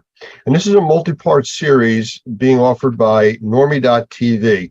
It's also available on numerous other platforms, and you can find that at normie.org. I want to welcome today's guest, Dr. Gavin McGregor Skinner, who is the Senior Director from ISSA, and he is also a senior leader in the GBAC organization, which is a Global Biorisk Advisory Council. Gavin, say hello. Yeah, hi, Lance. How are you today? Good. And if I missed on the actual titles, please correct me and fill us in a little bit more about your background. Yeah, okay. Yeah, no, Lance. So I work for ISSA, the Worldwide Cleaning Industry Association, and I manage the team with the Global Biorisk Advisory Council, which is a division of ISSA. I'm also an associate professor, Lance, at the Penn State College of Medicine. I've been working with Penn State since 2011. I teach 3 graduate courses, 3 15-week courses on biological risk management. Well, that is exactly what we need to be talking about today. And with that, I want to bring up an image real quick. So I want to talk about short-term health effects for people exposed to the wildfires that have drifted down here into the U.S. and the central and the eastern coast. And these images I want to show you are what took place over a 3 to 4 day period. Now, this was, I can tell you, here in New Jersey, because I took the pictures myself, but this was mid-afternoon, and it looks like sunset. So give me a moment, and I'll bring this up on the screen so everybody can see what we're actually talking about, especially if you didn't get the opportunity to experience this. Are you able to see the images? Yes, I can, Lance. Well, as you can see, these are sunset looking type of images in the middle of the day with no clouds. Extremely thick smoke conditions. And this smoke was coming from probably up to 1,000 miles away up in Canada, all the way down to the coastal area of New Jersey. Now, from the reports and everything we got, it was even worse through the state of New York, Pennsylvania, which is closer to the Canadian border. So as far as health effects go, and I do want to mention one other thing. You've seen these images. I want to show you something graphical that we can then talk about. This was graphical data that I captured outside my home, actually, over a week period. You can see leading up to where the spiking started on the graph that the outside levels of particulates and volatile organic compounds, VOCs, or the chemistries in the air, are very low. And then you can see it all of a sudden started to spike on the first day, and then it was kind of an up and down to where it got really bad by the 3rd day. And then after that, it started to settle out and move on. So the images that you saw before this is graphical data talking about particulates at 2.5 microns, 10 microns, and 1 or sub-micron size particulates, which really can affect people's health. So as far as short-term effects, how do you see that? Well, what's really interesting, Lance, is that if you go back to that period of time, I think when I woke up on the Wednesday here in Washington, D.C., and your photos actually captured that very clearly, there was a lot of smoke in the air. And we knew the fires were in Canada. Who would have thought that I would wake up in Washington, D.C., and suddenly I realized the air that I breathe or am breathing today came from Canada? And you don't think at a local level, at the neighborhood level, where does the air come from that I breathe? We think it all is generated locally, but it wasn't. No, this air that I was breathing here in Washington, D.C. on that Wednesday was coming from Canada. Why? Because the smoke showed that to me. It visualized it. It showed me that the fires in Canada were sending smoke down the east coast of the US. And I think everyone needs to understand smoke anywhere is just bad for the human body.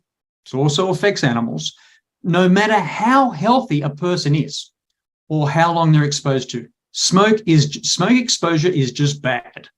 And we need to understand, what does that bad mean?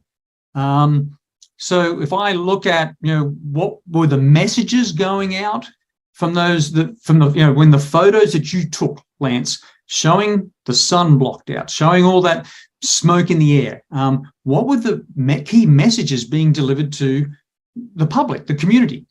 And we're very fortunate because, here's my phone. On my phone here, I have a number of apps. We have there's a lot of apps that are available that can make you aware of outdoor air quality.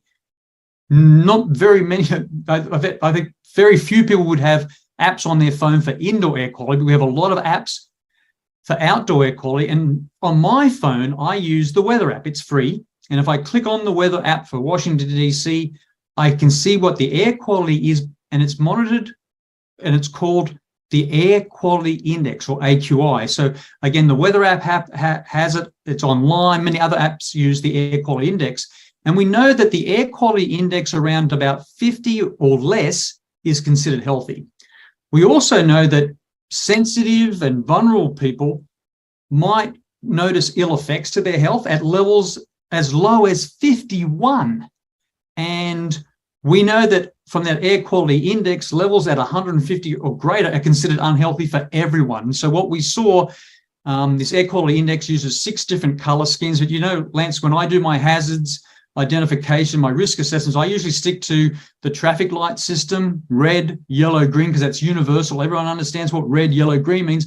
When you bring in other colors, it can be confusing. What is orange? What is purple? What is violet? That sort of thing. So there's 6 colors in the air quality index, and we started seeing maps on the news, on TV, on the websites, in newspapers, in the general media and social media. And a lot of people didn't understand what those 6 colors meant. But again, what we want to be really clear here, a level at 150 or above on the air quality index is considered unhealthy for everyone. And what we saw for the smoke from Canada, places like New York, Washington, D.C., other locations went up into the 300s, even the 400s. And this air quality index, Lance, only goes to 500. It stops at 500. So when we saw the numbers up into 400s, that's never happened before. That's setting new records for many of those locations. Yeah, I guess the way you could equate that is when we actually deal with indoor air quality and we get particulate counts and mold in the environment and extremely high, it's almost like breathing soup. Yep. It's that thick. And the particulate size of this smoke is extremely concerning because it goes deep into your lungs and is a direct access point into your blood system. This is really important, Lance. So if you look at, when you see smoke, like in the photos that you showed, we're concerned, and we saw this being talked about the hazards, the risks. It's about particles. And so smoke, even wildfire smoke, is harmful primarily because it contains airport particulate matter, these particles. And you saw on your graph that you showed, Lance, these particles can be measured in microns, 10 microns, 2.5 microns, 1 micron down to 0.3 microns. Understand that the smallest grain of sand is still 40 times larger than a PM 2.5, a particulate matter 2.5 particle. The width of a human hair is about 50 microns. So as soon as you get down to 10, we can't see those with the human eye until we see lots and lots of particles together. So when you see particles at 2.5, 10, like you showed in your graph, all coming together, that's what causes the smoke. That's what gives us the visualization. Now, we have wildfires, forest fires, grass fires have been around for years, for centuries, and we have a lot of data. If we go back to, say, the 2020 California fires that turned the sky just like in your photo, Lance, an apocalyptic shade of orange is what I would call. It was emitted by more than 1 million metric tons of PM 2.5. In California in 2020, in those fires, that was a 2,360% increase above normal air, according to the California Air Resources Board. And so it's really important to understand there are particles in the air. So these, if we focus on the short-term exposure to particulate matter, so let's focus on particulate matter 2.5, PM 2.5, which is we saw in the media. We saw everyone talking about PM 2.5. We know that short-term exposure can trigger lots of health problems, including but not limited to coughing, stinging eyes, a scratchy throat, a runny nose, chest pain, headaches, asthma attacks, fatigue, wheezing, breathing difficulties.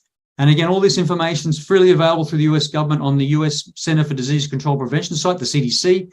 But also, that, Lance, there's more serious impacts to the lungs and heart when you see particulate matter like PM 2.5 in the air. You can have reduction in lung function, even in really healthy people.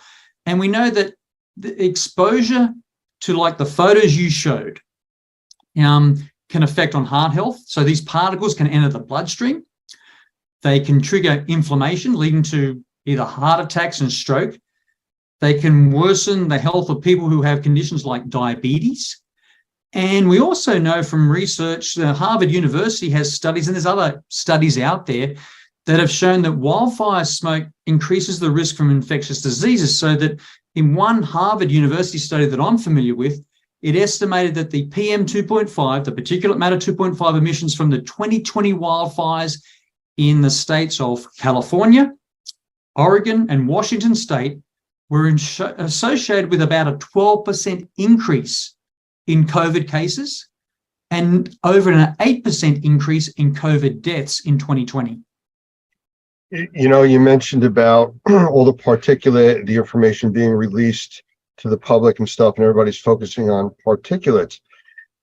I spoke with, in one of the other episodes that we did, a gentleman who is works on the federal side of the firefighting wildfire teams. He's actually a consultant now with all the jets that are out there dropping water and flame retardant materials.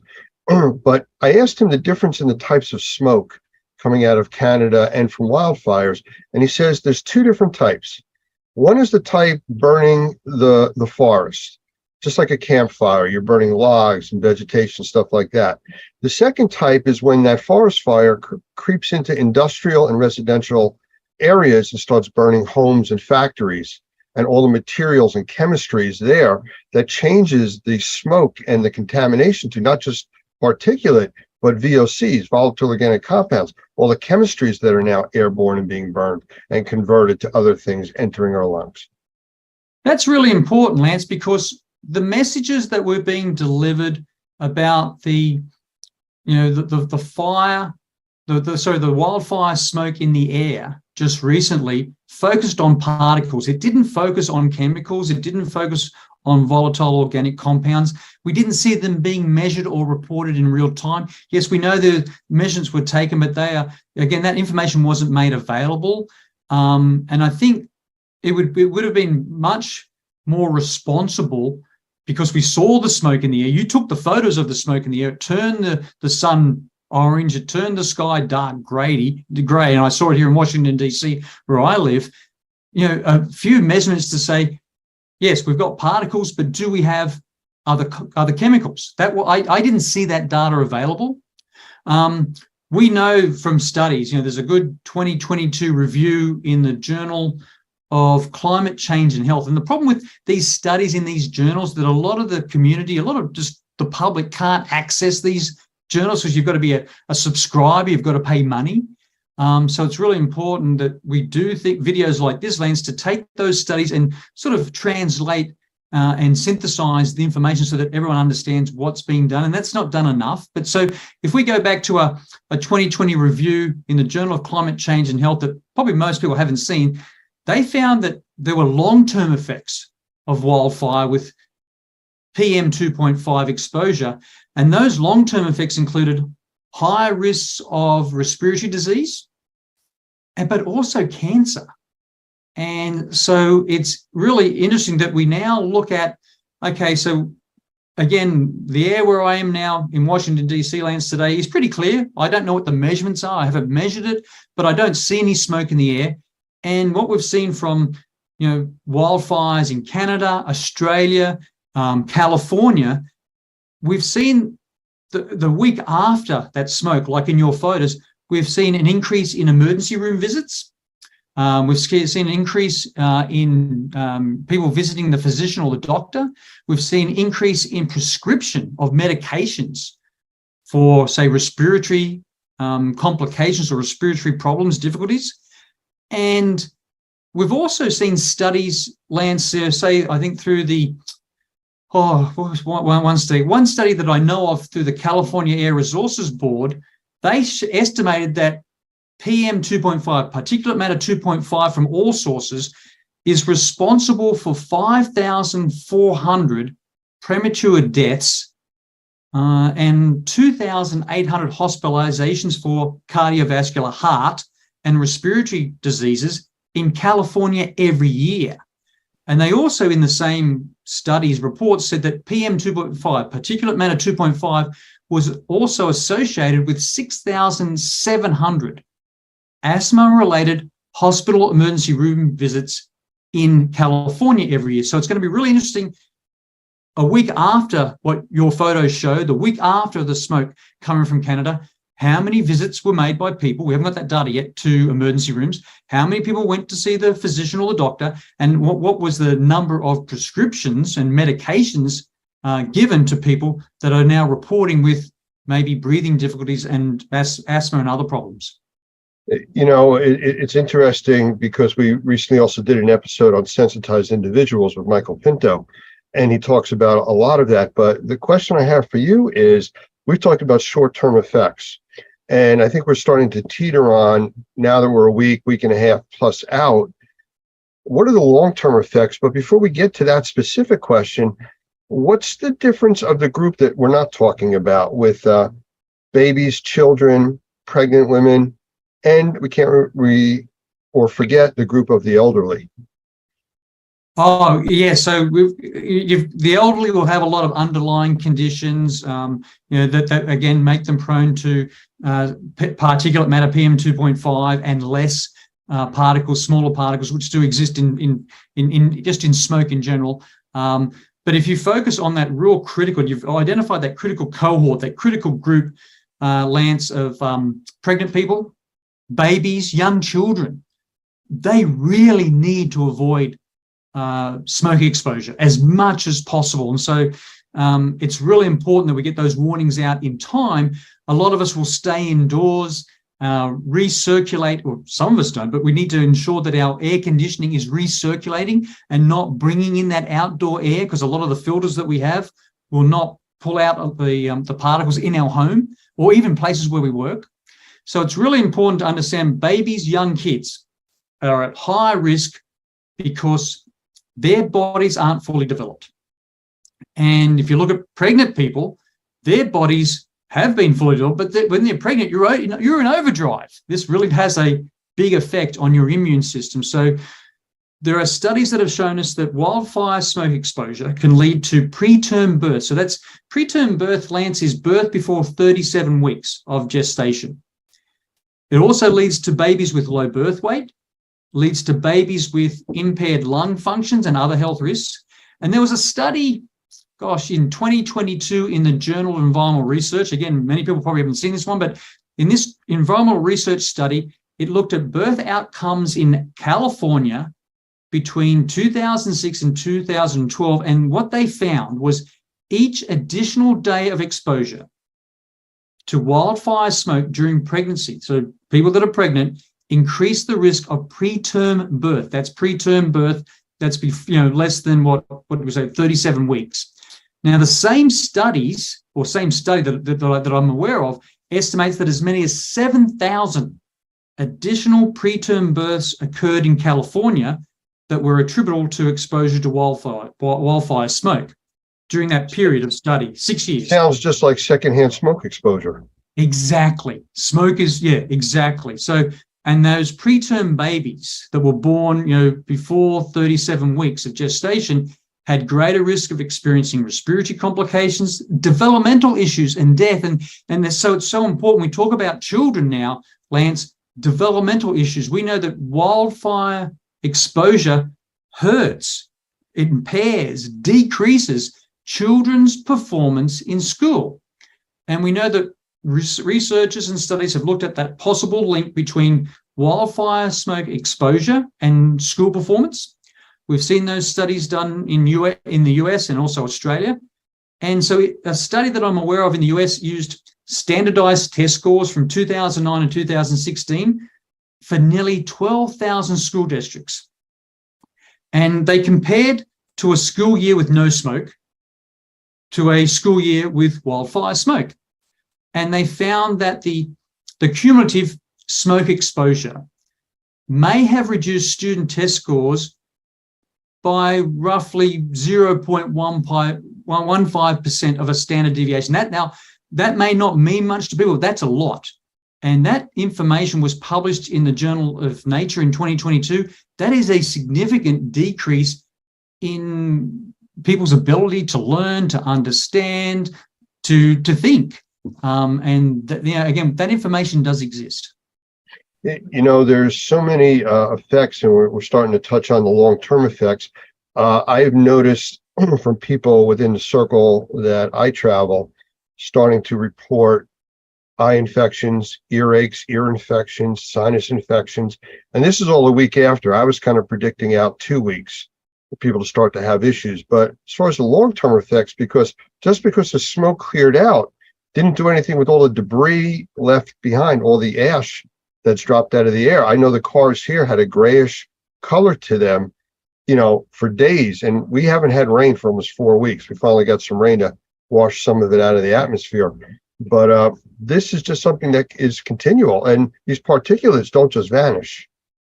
Oh, no, you're right, Lance. And so we always say, dirty air leads to dirty surfaces, that those particles in the air will eventually come down and land on surfaces. So if I look at my car parked in the street over that course of the smoke in Washington, D.C. last week, I can see the particles on my car.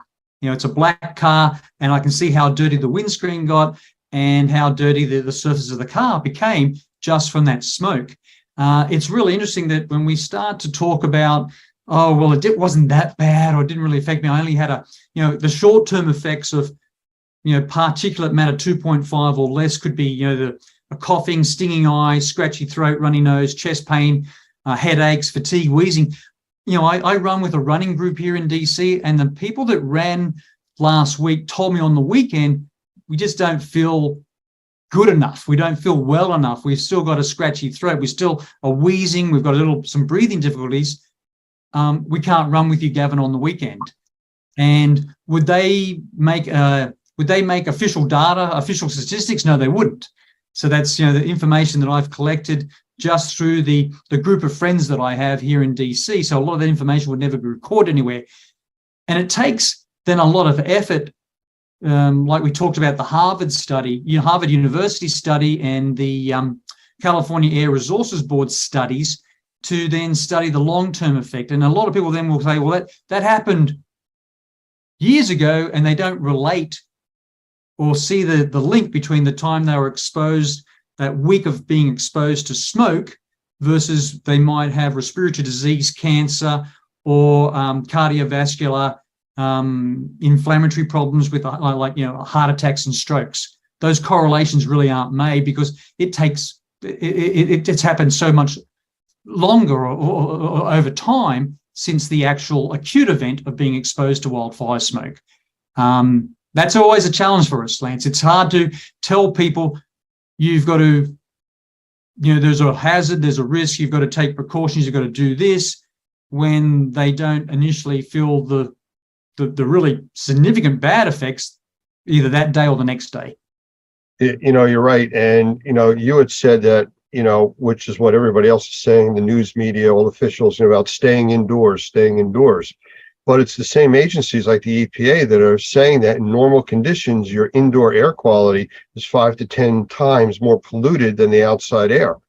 So they're telling people, especially sensitized individuals, children, things like that, to be outside, especially if you're having a positive reaction to your normal home.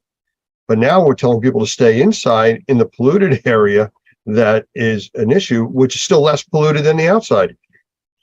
Well, Lance, this is so important. So you actually showed real data. I think, was that data outside or inside data that you showed on? That was outside. That was Outside. outside. So I have 6 indoor air quality monitors in my house, and I know the alarms went off. I know that I have friends who also have indoor air quality monitors, and we know these are affordable. So these are affordable. So it's important that you see the baseline of where your indoor air quality is, because that's what my indoor air quality monitors measure.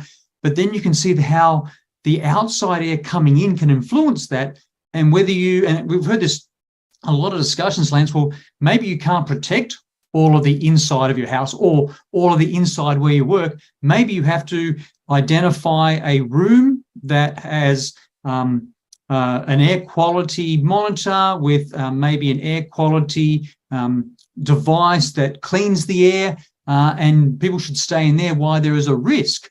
And I think it's really important that we emphasize to everyone, Lance, those indoor air quality monitors as well as air quality purifiers right now, they're affordable. It used to be cost was an issue.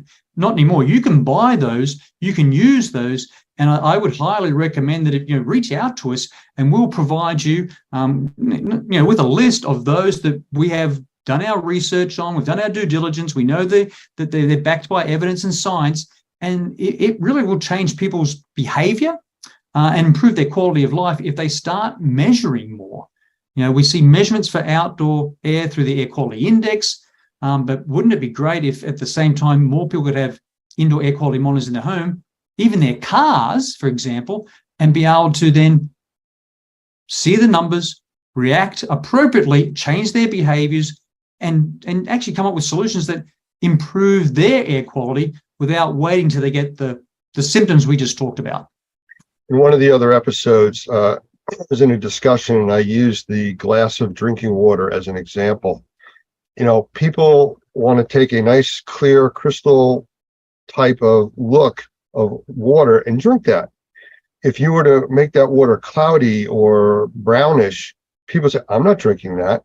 Well, air is the same thing. The difference is it's not in a small container. So you don't see the pollution. You don't see anything other than if you see like a lot of pollen on your car during spring, something like that. Oh, it's the allergies are bad. That's why I'm coughing. But other than that, people can't see particulate because it's microscopic. So they take breathing for granted. And that's one of the most critical things that we do. I also use the example in another one where a person can go 20 to 40 days without eating. They can go 3 to 7 days without drinking. You can go 4 to 6 minutes without breathing. So we can't stop doing that. So like you said, a safe room, an environment where if they are struggling, they can go into that for a few hours, give their system a break, feel better, and then go back out and do what you have to do. Especially since the indoor air quality is normally so much worse than the outside air, which unfortunately, because of this pollution problem from the smoke, made the outside air so much worse. Yeah, and that's how we all work together, Lance, through NORMI, GBAC, the Global Biorisk Advisory Council, a division of ISSA, our subject matter experts, we sit there, we know that there's a way of making the unseen seen, be visible. We know how to identify those hazards and then calculate the risk, likelihood of something happening and the consequence if it happens. And, we all know that we use that definition of consequences, how bad can it get? And so much of our air, as you correctly said, Lance, water is unseen. There can be contaminants, pollutants in the air, contaminants, pollutants in water, and it still appears, it looks, or even smells safe and healthy. But unless we measure more, we will never be able to improve. And that's why I think we all talk about that, it's so important. The tools are available, the equipment's there, the expertise is there, the science is there to start measuring more and then working with subject matter experts to interpret properly, appropriately what those measurements mean so that people can act, change their behavior, develop, implement solutions. And I think last week was a really good example with the smoke in the air, colors on a map, 6 different colors with the air quality index. And in my own personal opinion, maybe 6 colors is too much. Maybe it's confusing. Maybe people didn't understand what the colors. And then when we had the colors, we also got numbers. Here's 425 in New York City. Here's 350 in Philadelphia. Here's 308. All these different numbers came out for different locations. I don't think people realized what the number means. So if you give a color, if you give a number, then you must give an interpretation, a so what, and you must tell the public what to do. Well, there are other things that are also affected besides what we're talking about now. We've talked about, the young, the elderly. We've talked about pregnant individuals. We've talked about sensitized individuals. There's a few other things we need to talk about. Number one, and I know and I mentioned this in another episode, that it sounds a little bit on the dramatic side, but from this heavy smoke condition, we actually got a glimpse into what a nuclear winter would look like. The temperatures that are normally 80, 85 degrees in New Jersey this time of the year were barely able to get out of the 60s. It dropped the ambient temperature almost 20 degrees every day while there was smoke. Once the smoke cleared out, the temperature went back up to normal. Now that affects plant growth. It affects our food source. And speaking of food sources, it affects livestock with breathing. They're outside creatures. And we can't forget our pets, especially the ones that either have, like doggy doors that go in and out or outside pets. So how does it affect them? Yeah, really important, Lance.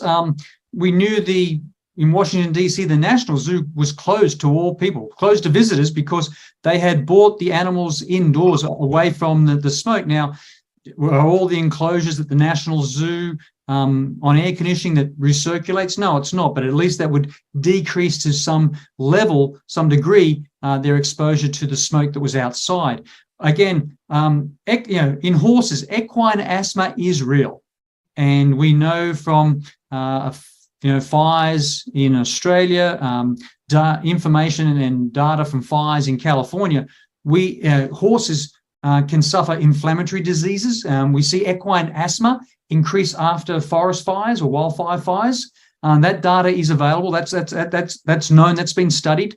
Less so in companion animals like dogs and cats. But yes, we do know that, again, those animals are breathing the same air that we're seeing, that we would breathe. Really interesting, just a couple of anecdotal reports that I've received from colleagues and friends here in DC.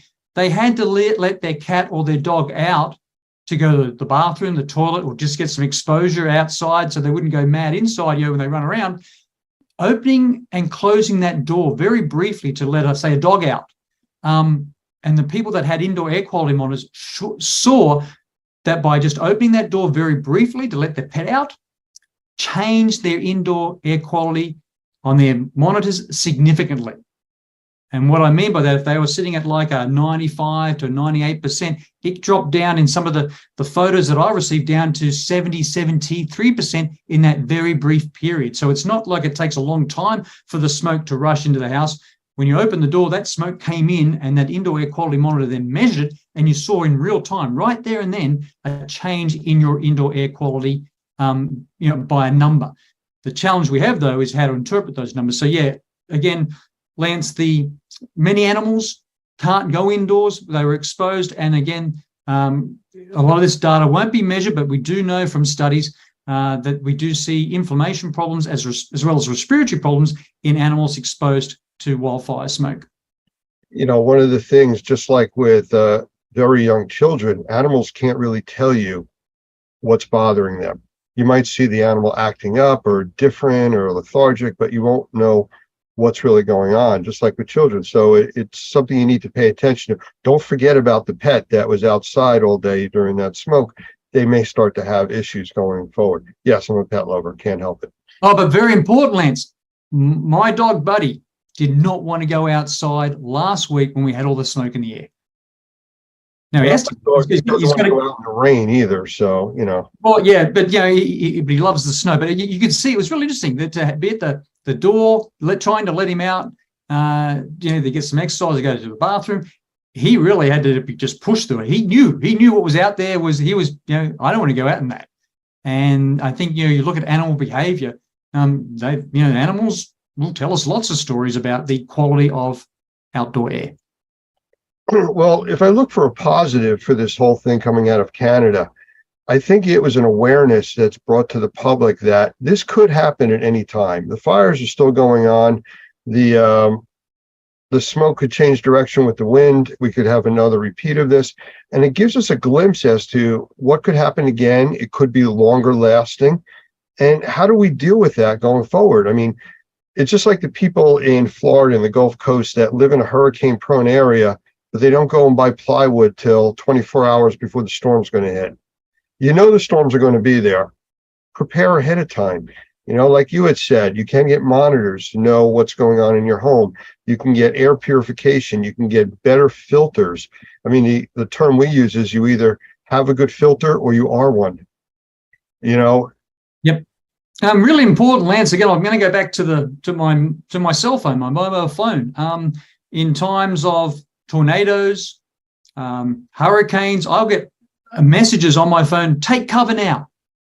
So, you know, a government agency has interpreted the risk of the tornado, the storm, the hurricane, and I need to take cover, seek shelter. What I found in the messages that were given out on my phone, it wasn't that clear. Yes, your photos show clearly there was lots of smoke, lots of particles, and maybe other substances in the air during when you took those photos. But the messages I got on my phone, in the media, on TV, social media, in the newspaper wasn't clear enough to say, you know, and then it wasn't just some groups that were going to be affected, it was going to be everyone.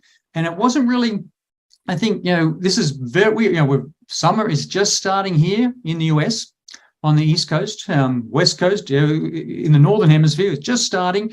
We're very early in the wildfire season. And I think we've got the air quality index with numbers and colors. We've got messages that went out, warnings, but I think this is the time to be clear on what actions, what do you need to really, really do to protect the health of you, your family, your loved ones, and your pets and your animals. And I think this is a good opportunity. What happened last week, learn from that and say, right, how do we do better in giving very clear, actionable advice? Tell people what to do and how to do it using what everyone's carrying right now, Lance, one of these, the cell phone. Well, I think education is the important part, and the public education is really important, whether it's through PSAs, public service announcements, or just making it available for people to call, reach out to the ISSA group, to Normie or Normie.tv. We can help guide people, you know, to where to get more information that's factual, not just somebody selling a widget and, you know, here's the best thing. I mean, I saw people walking around with paper towel masks because they knew wearing a mask was going to help with particulate. The paper towel mask was useless, but, you know, somebody said, well, use a paper towel, it'll help. Well, does it help? Yes. It's like emptying a swimming pool using a tablespoon. You know, yeah, you are emptying it, but your effect is really, really limited. And that's a good point, Lance, because we've gone through the 3 years or so of a COVID-19, pandemic. People have masks. Or they know where to buy masks or have accessibility to masks. The challenge we have, Lance, is there's so many people in our neighborhoods, our community, in our cities, our towns where we work, that they have to work outdoors. We saw when the photos you took, the smoke in the air, we saw the schools cancel all outdoor activities. We saw professional sporting bodies like the Major League Baseball cancel games. But again, that's for the population that was going to go watch a game. That's for the kids at a school that wanted to play outside. What about the people that have to work outside? Where was the actionable solutions, the information there to say, you work outside, we need you to work outside, this is what you do. I really professionally and honestly believe, Lance, a lot of that information was missing, and a lot of people in our towns, in our communities, our neighborhoods have to work outside. They have no choice. I just read an article of the lawsuits that came out of 9/11. And Christy Whitman was one of the named individuals in that, I think director of EPA at the time, or one of those large organizations, where she came out and said that the air quality a week later was okay for people to go and work there and return to New York City. And 15 years later, she was found guilty of all this misleading information and stuff, because the data showed it was unhealthy. I mean, we're 20 plus years out. There's still debris from them in the walls, in drop ceilings, in buildings all around New York. So this isn't a short-term effect. Oh, it was there, it's gone, the air looks clear, it's nice out today. You know, all of this affects us going forward. Oh, so important that everyone understands dirty air leads to dirty surfaces. You know, Lance, I did 12 years in the military.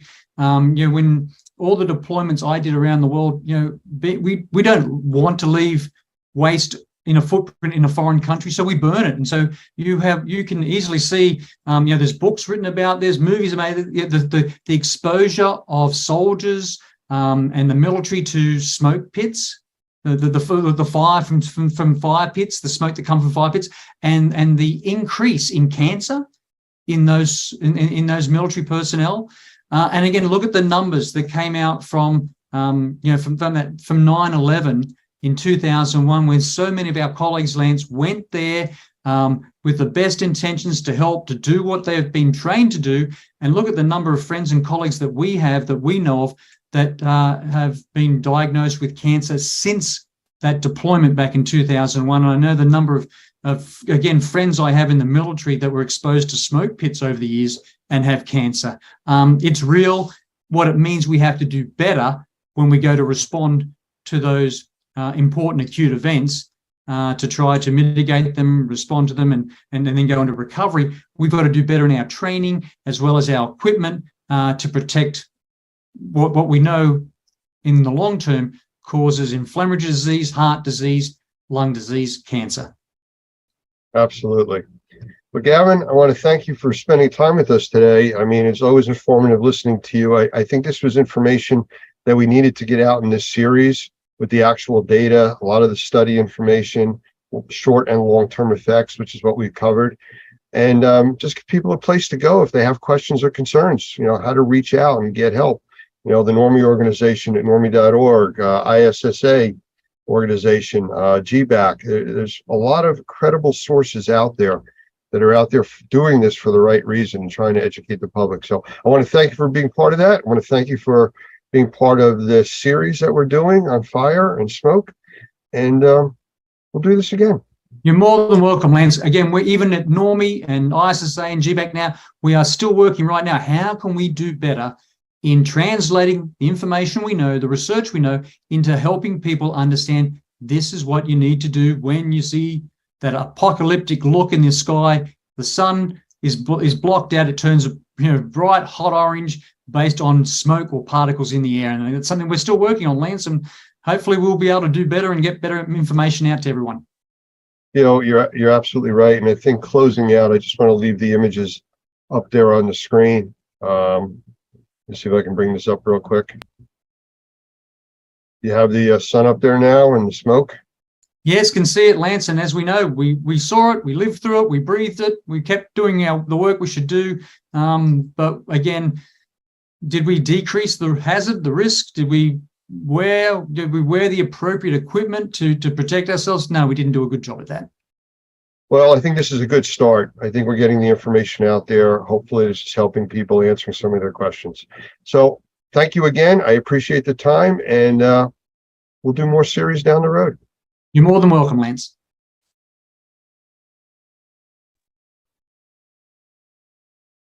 I want to welcome my guest speaker today, Marvelous Mark. And I'm going to leave it short just like that, because Marvelous Mark is really not just a name, it's a description. And I really think that's the easiest way to describe him. He is a best-selling author. He's a motivational speaker. He's a team builder. He energizes teams. He energizes companies and people. I've seen him at some large trade shows speaking, and it just takes the entire level of activity higher. As you can see, or you won't see until he comes on the screen momentarily, he's just sitting there with drumsticks ready to go. So Mark, come on in, say hi. Hey, good morning, good afternoon, good evening, and in case I don't see you, good night. Well, thank you. And just a reminder that the way that we do this is when someone is talking, they're the actual entire screen. Okay. So just kind of I saw that on the program. So just jumping back and forth with that. So I kind of gave you the buildup of what you do, but it doesn't really explain what you do. I don't know if you can kind of get into that, and then we'll go from there. Well, that's interesting that you say that, because that's been a challenge most of my career, because I've tried to run my business by one of the groups that I speak about, which of course is KISS. And the KISS question in my presentation is, what are you willing to do that others are not? Well, KISS was willing to put on makeup, spandex, and get a tongue implant. So the rumor has it. And they just wanted to kind of create a disruption and set themselves apart. So what happened was they wound up setting themselves so far apart that you couldn't help but remember them. And they actually were in a league of their own for many, many years before people started seeing that, hey, the clown makeup rock stars really were scaling their business. They weren't just music giants, they were business giants. So that's really, in a nutshell, what I try to teach businesses, whether they're entrepreneurs, small or large, is, what's your disruptor, what's your KISS, how you can set yourself apart. Hence the name Marvel Less, because less can give you more when you start scaling back of all the busyness in your business. Well, it's interesting that you describe their business model that way, because we've talked in the past about a book that we recommended called Blue Ocean Strategies.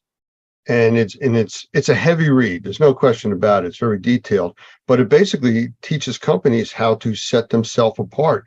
Don't fight the competition. Don't get caught in that race to zero pricing. Be out there, be the individual like you're talking about. No, you're right. And I love that book. I've read it a couple times, and it's so true. And you can use that comparison to anything. And I think, a lot of times, when we were talking in business today, how we're sometimes too busy being busy, we don't have time to go for the deep sea fishing. So many businesses chase each other's clients, or we're all going after the same piece of business. We're all bidding and, sending out RFPs a lot of times, unless we have our, loyal client base. But when we're trying to generate new business, what's going to set yourself apart? Are you fishing in the shallow water, or are you going to go for that one big fish, that one big account that will be loyal to for you for the next 5 to 10 years?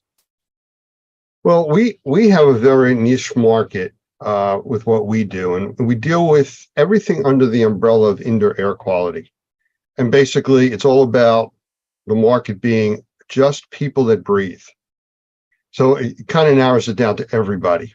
And that's kind of what our membership base is, which consists of sole proprietors, mom and pop type operations, up to very large corporations and franchises and licensees, companies, and things like that. So for you to talk to this group, I don't know if you could find a common ground that fits across all of that span, or do you need to address it separately?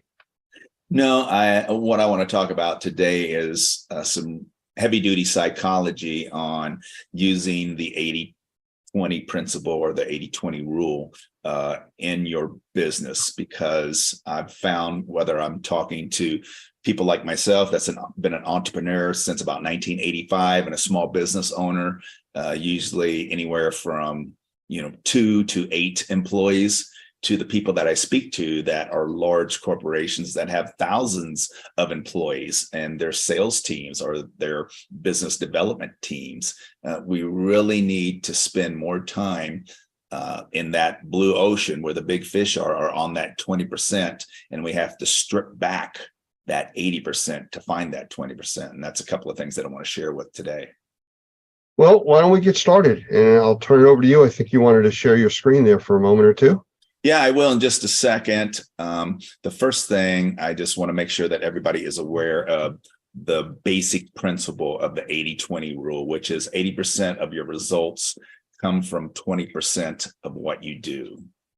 So many of us are working in that 80% area, which I'll show a little graph a little bit earlier on what that means. But what does it look like, and how do we get to a position where we have that confidence and courage to get to that 20%? Because really getting to that 20% is letting go, or as I call it, since I'm from Las Vegas, how to be a stripper in your business without taking your clothes off. And that's really taking away, stripping away everything that's not really going to drive what your business is. But the first thing that you want to do in your business for yourself, and this is going to take some time. So it's going to, whenever you have planning time, you're going to have to actually go a little deep with yourself. And that is clarifying what I call your future rock star self is. Who do you want to be in the next 3 to 5 years, or where do you want your business to be in the next 3 to 5 years? Because so many of us have a hard time looking, especially in today's world with the labor shortage and all of those challenges and supply chain shortages, we have a hard time looking 10 days or 10 weeks into the future without, going 10 months or 3 to 5 years into the future. So I call it the stage. The first stage that I challenge your audience to do is to take a few minutes sometime, turn off the phone, turn off your dings, find a private place, and really write out who you are in the future. Who's your future rock star self? Where do you want to be in the next 3 to 5 years? And that's going to take sometimes looking back of where you were and how you reframe your past and defining your future rock star self, if that makes sense. Oh, it does. And I'm going to ask you as we go through this today to think about how you can help motivate some of our people, because we talk to the people that we train, our students, our members, all the time about planning for the future. And it gets as granular as somebody will have an assessment coming up and they'll order a dozen swabs to then go out and do the assessment. I mean, they cost $1 or $2 a piece. I mean, come on, guys, you're in this business. Have the tools that you need. Think down the road, you're going to get another job. And we have that extreme all the way up to people that just buy in tons of stuff and they're prepared. So it's everything in between that we're dealing with. So we need to motivate those people that don't think ahead like that. Well, and one of the problems is, and this leads to my next statement, is that a lot of people really don't know how or why they need to look into the future, because we've been taught for years in the industrial age that, you set a goal and then you work towards that goal, or you set a goal that you think you can easily achieve, and then you work towards that goal. And then when you achieve it, you give yourself a pat on the back. But the real question is, if you remember the movie The Jerk and Steve Martin, he talked about his special purpose. My question for your audience is, what is your special purpose? What is the 1 or 2 things that you love to do and that you do best, better than anybody else? And I'll tag on to that by saying, don't confuse purpose with passion, because a lot of us are passionate about certain things. You may be passionate about, getting clean water to everyone in Africa, but is that going to scale your business? Is that going to pay your bills? Is that going to support your family? For me, my purpose is, getting on and rocking as many stages as possible. And that's pretty much what I've done my whole life. That's what I love to do. That's what I'm good at. I'm good at connecting and energizing audiences. And I recently put on my vision board, I will never retire. I will die on stage. Because people ask, all the time, why are the Rolling Stones still touring? They don't need the money. You're right. They don't need the money. But if they stopped, they would die. That's all they've ever done. That's what they love to do. They've been on planes. They've been in buses. They go from city to city. That's their special purpose. And the special purpose is that 1 or 2 things that you, as a business owner or as an employee, that you do really, really well. And if you focused on that, if you put like 80 to 100% on that 1 or 2 things, how would it take your business or yourself to a volume 11? I call it the V11 mindset. How can you raise the volume on your life? So that's step 1. Where do they go from there? All right. Step 2.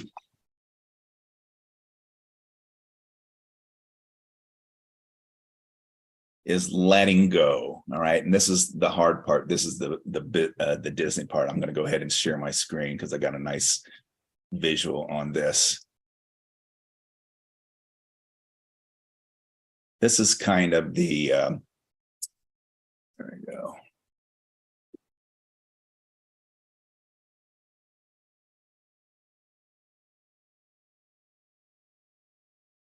So this is kind of my version or graph of the 80-20 rule, which I was talking about in the beginning. So most of us are in cover band, what I call cover band mindset.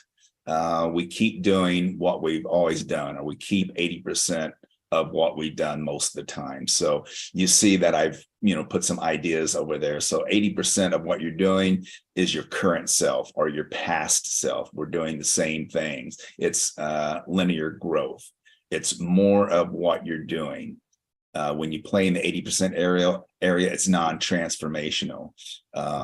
It's lesser goals. It's easy to achieve goals. It's spreading yourself thin because 80%, you're busy being busy again. It's your comfort zone. It's where you feel safe and security. And then it's basically the same stage that you had 5 or 6 years ago. You can turn up your volume probably 2 times and by just keep doing what you're always doing. But the path to your big unreasonable dream or your special purpose, that's going to lie in that 20% area that you see on the screen. And that 80%, that's what you're going to have to learn to let go of, because I say what got you here won't get you there.